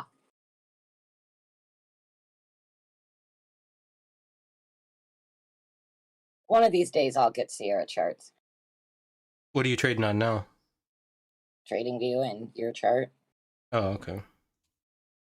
I've got a Ninja Trader too, but I'm tired of paying all the fees for all this different stuff that I don't know how. And like I said, I kept seeing you on YouTube, and I'm like, where is he at? And I'm like, is he still in that group? And that's when I reconnected with you guys about 6 weeks ago.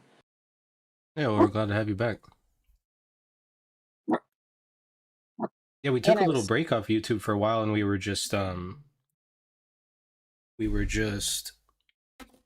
what's it called, trading in Zoom. But then once because I just had to upgrade my computer because like running everything was just so fucked up. But then I got like a new motherboard, graphics card, GPU, and everything, so now it runs well. What were you gonna say? I don't remember it.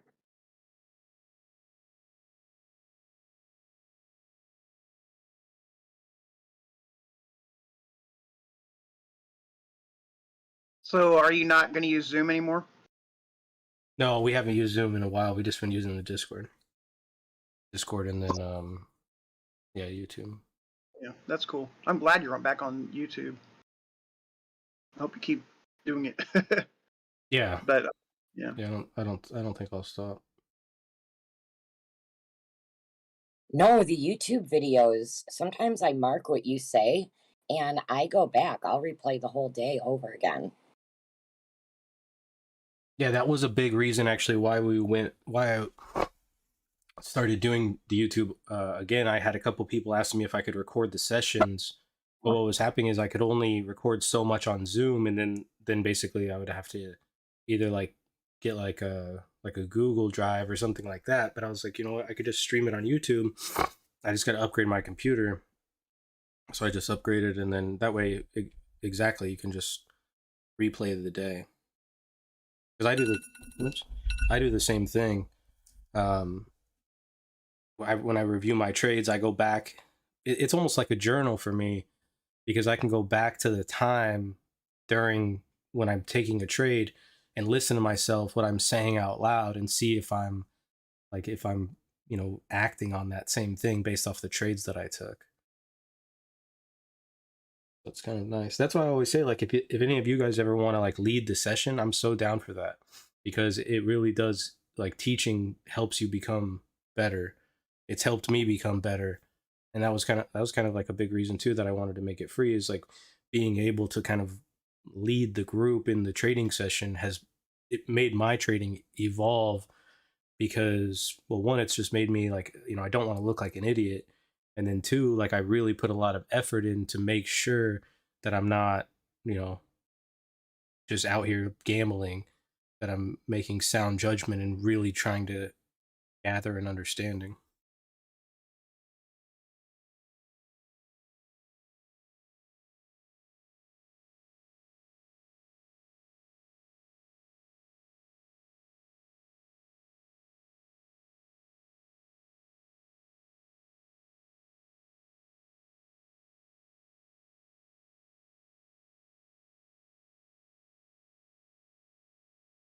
Yeah, a lot of times if I take a loss, I've got a notebook here too, and I'll be like, he said something and I didn't listen.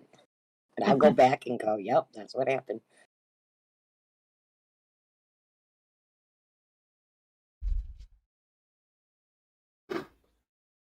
I'm not always right either, too, so you got to be careful. But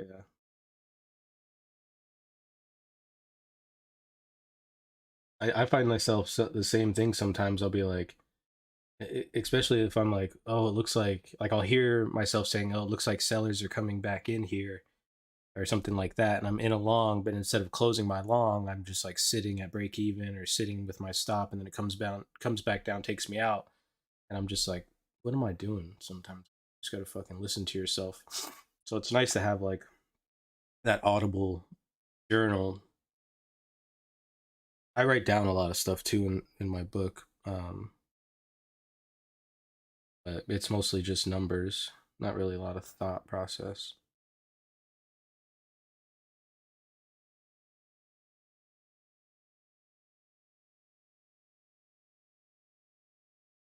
Everything's looking back to green. Tesla's still down 1% from the open. Nvidia's back to green, up 0.1. Netflix is actually green, so Netflix jumped a pretty decent amount. Microsoft back up to 1%, Meta 1.3, Google's up 0.8, Amazon 0.4, AMD 1.2, Apple 0.25. So a rebound there.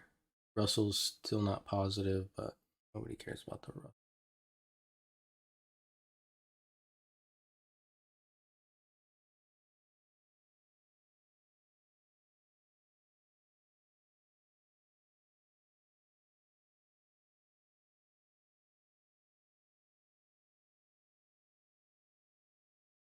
If you look at the daily here, but we'll look at the Nasdaq. The Nasdaq's still stuck in its balance, right? Kind of had a little peak up above here today, sold back off into range, and is really kind of sitting at this equilibrium on the Nasdaq, this 14,600 level, and kind of unable to really move past that. But if it starts to get up out of this balance, you could really see some upside. And if we take a peek through a lot of these stocks, right, or equities, you see Apple's back at the all-time highs. This is no surprise here, because every time Apple went down and this is the start of 2022, it almost rallied back to the high. Went down, almost rallied back to the high. Went way down, almost rallied all the way back to the high. Went way down, it did rally back all the way to the high. So really no surprise there in Apple to be at all-time highs or leading the market to the upside. And that's why people are saying it's overdone. They're like, oh, well, Apple's all the way back at 2022 levels. Well, like, take a peek back. Apple's always at all-time highs. Apple's just a winner. That's just how it is. So I don't really get that kind of context. AMD, the only reason I really track it is for my uncle. Not really a big stock. But this is where you kind of get into this overdone situation where people are like, oh, the Nasdaq's overdone. Well, go back to that same 2022, and you've got another $50, $60 here, 55. We're at 25, or another like $20, $30 here, to get back to the 2022 levels, and then another $50 here to get back to the all-time high. So there's still room on Amazon to grow. And you look at the same thing, you see the same thing with Google, right? You see the same thing with Meta. Microsoft is closer to the all-time highs, but it's been a leader and actually passed up market cap. Netflix still has a lot of room to grow back to the upside. Nvidia is at all-time highs. Nvidia was like just the play of the century. But Tesla also has a bunch of room back up to the upside as well. So like when people say the Nasdaq is overdone, to me, I just kind of feel like, well, why is that? Like there's still room to grow in the Nasdaq. And I mean, if we wanted to, you take a peek at, let's see, we'll look at,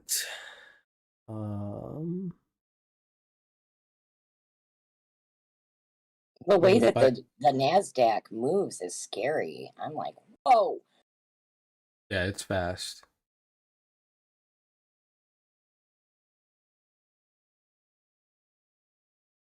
But if we look at all the financials here,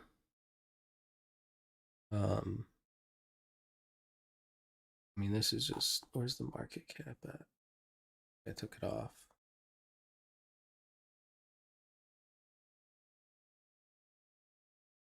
Well, let's just do this. Let's just go the sectors, right? And so you see materials, they're really not doing too bad. You have communications that still has a lot of room to grow, more of a risk off. Energy still just holding its highs, so no surprise there. Financials here, right? Still has some room to the upside. You're starting to see some, maybe some bullishness come in there. Industrials still holding its levels. Technology still has some rooms to the upside, able to capture that 164 level recently. Consumer staples still has some room, mostly just trading sideways. Real estate, right, getting beat down naturally because everyone's kind of fearing this inflation thing. Utilities trading sideways. Healthcare, didn't pull back as much as we thought. We did get a nice pullback, but pretty decent rebound and pretty much just trading sideways, all the way back to 2021, and then consumer discretionary, right? This is where Amazon's at and Tesla. You've got a lot of room here to the upside. So if you start to see this XLY and XLF start to really gain some upside, I think the market could actually continue up for a little bit. And like we talked about, the pain trade, like what would be worse for the most amount of people would really be if the market just continues moving higher, because big institutions are undercapitalized. They don't have, or under allocated. They don't have as big of investments in a lot of the companies that they would like. So they might be forced to rotate into some of these, consumer discretionary financials in order, and that's all that's gonna do is just drive the market higher. And then all these leveraged funds, or these guys that are, hedge funds and gamblers, are just going to get absolutely smoked because they're short in financials and consumer discretionary heavy. They've been squeezed in tech already, so they're probably out of that tech short. Well, they're probably going to start buying tech, and then they're going to be getting squeezed in the other sectors. So it really would be, psychologically at least, they're like, it would just make sense to me that the market can continue up, even though other people are saying that it can't. I mean, we've seen it keep continuing up, even though everyone's been saying that it can't for days. You're not really fucking reading between the lines. That was my hardest habit to break with futures, is because, like Bitcoin, it can't sustain like a straight vertical. It always corrects, but this one doesn't. Yeah, exactly. And a lot of people learned the hard way during 2020 too. I mean, so many people just shorting all through 2020 and just getting absolutely ran over.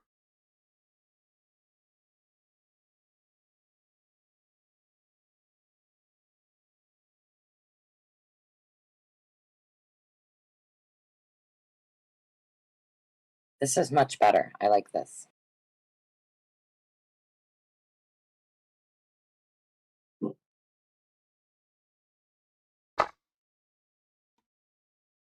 Are you still trading any crypto?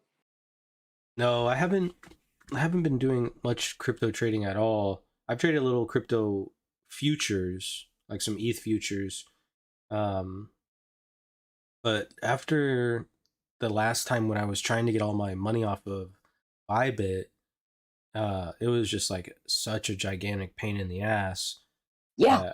I was like, I'm not gonna fuck around with this anymore, because it's just becoming too much work. And then like I don't understand like why some of these fees are there. Like, oh yeah, you've got the gas fees, and today they're fucking half of what you want to transfer. And it's like, so you're holding Bitcoin, and it's at like 50 grand, and then tomorrow it's at like 45 grand, but the fees are cheap, but if you wanted to transfer yesterday, it was going to be like a fucking $10,000 gas fee. And it's like, I'd had enough of that shit. Yeah, that's what I mean. And then when Bybit kicked us all off, and then having to worry about the VPN, and Yep. I was having to transfer from Bybit to Coinbase back to my bank account, and it was costing a couple $100 a time. Right. Yeah, and it's just like, for what? Yeah. Huh. I mean, I'm still holding on spot a few coins, but that's it, just on Coinbase. Yeah, I've got a bunch of crypto that's like I don't plan on touching it for at least 5 years. And I'm in pretty decent spots. So, and then like a bunch of speculative. I have like a bunch of speculative coins too that, they're either going to go to zero or they're going to go up really high. I do miss trading crypto though. Do you? Yeah, it's just so easy. Like, like when it would break out, it would just break out, and you just like, get long and just fucking hold on. and it would just go up, and then it would stop, and then it would just trade straight back down. It just was real trendy, so it was really easy to follow. You didn't have a lot of the chop, and you could kind of, leverage your position the way you wanted it. I just didn't like. I really didn't like the execution. Well, there wasn't, because the liquidity so thin. A lot of the execution seemed manipulated. Like sometimes, I definitely would have like a really nice winning trade, and then where I would get filled versus where I actually should have gotten filled was questionable. But you couldn't do Yeah. anything because it's Bybit. And so what are you gonna do? Like call them up and be like, "Oh, you're American? You're not even supposed to be trading on here. Why don't you try fucking off?" It's like, ugh. I was in a couple other groups and they had specials going on for groups, so they knew. Oh, they knew. Yeah. Well, do you remember? It was like probably middle of 2020. Binance started getting like, I mean, they just started stealing money from customers. You'd have like these scam wicks, and like all of a sudden, boom, the bottom would fall out, and you're like, "What the fuck?" It would stop you out, and then go right back to where it was at, and it would always happen basically right at 4 o'clock into the day. Really, I was just getting into trading in 2020 during lockdown. Oh, okay. Yeah, they had like, there was like, because I was trading Binance originally, and then switched to Bybit because that kept happening to me on Binance.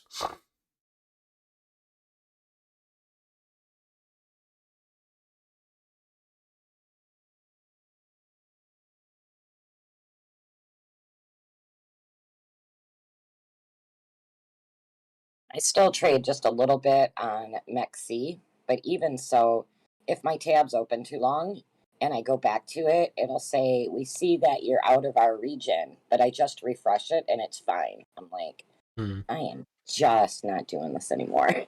Yeah, because that's the thing. If you've got like any like money on their account and they figure it out, they're not. There's no regulation for them to give you your money back. They're just like, "Oh, we closed your account. Like, you want your money back? Yeah. Good luck." Yeah, I keep like $300 on there. Like, I got in on the Peppy craze real Nice. quick, made a couple $100, send it back to Coinbase.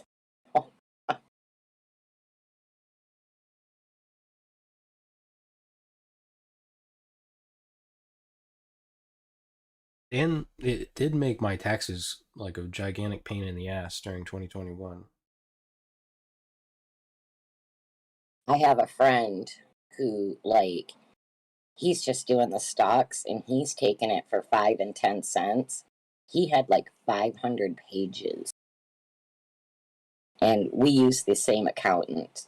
David was not happy about this book that was presented to him of all these trades.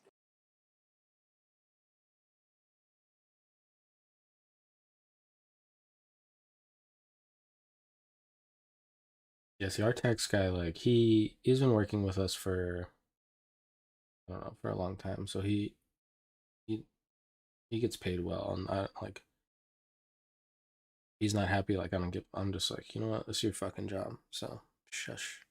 Just do your job. Like, you fucking signed up for this. Like, the last time I blew a futures account, I'm not sure, to be honest with you. I'm really like risk oriented. Like, I don't think about, getting rich. Think about not losing money. That's like how I survive, and I've always been like that. And so the last time I had a blown out futures account,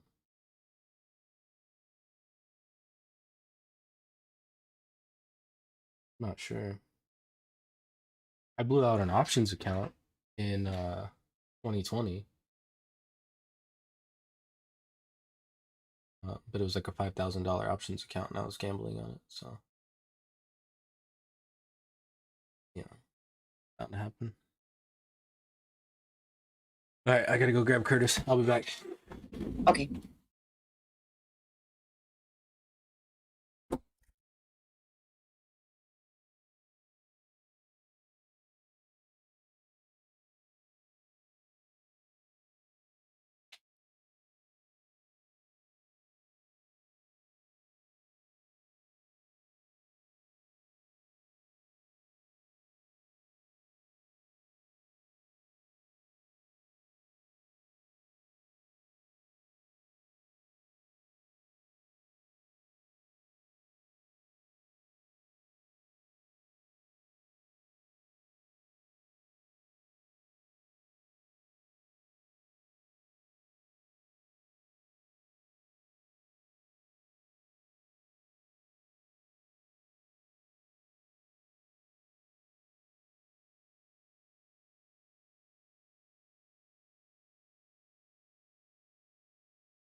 Yeah, I have drawdowns, Russ. Of course.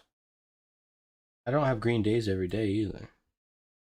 Um, the the way that I handle it is like I mean I take everything day by day. You know, I don't, and I also separate by trade, right? So like just because you get in a trade and it's a winner, it doesn't necessarily mean like you can risk more or risk less on the next trade.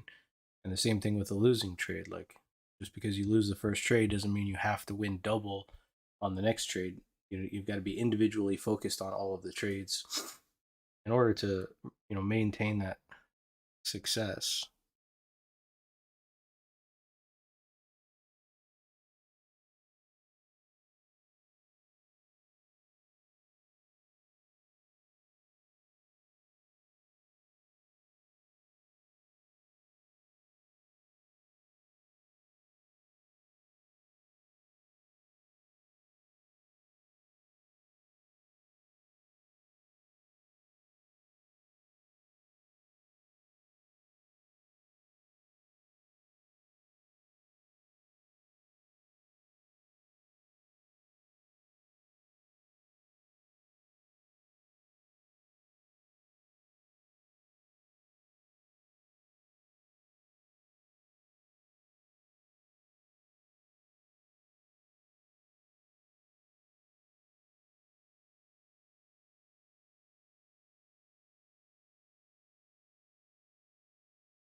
What are you trying to get on? What is this? Oh, Disney Plus? Yeah.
We're gonna leave in 10 minutes.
We're back at this open, and you're starting to see these offers basically try to come in here. We're still not able to close back down into that G period, showing that there's still some stuck shorts down there underneath that 4,300, I think.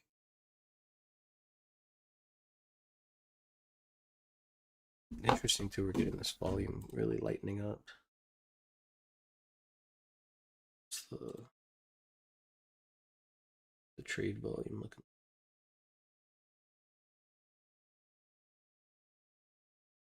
Yeah, so you've got like 1.7 million trading today on the M contract and about 1 million trading on the U contract. So pretty sizable volume.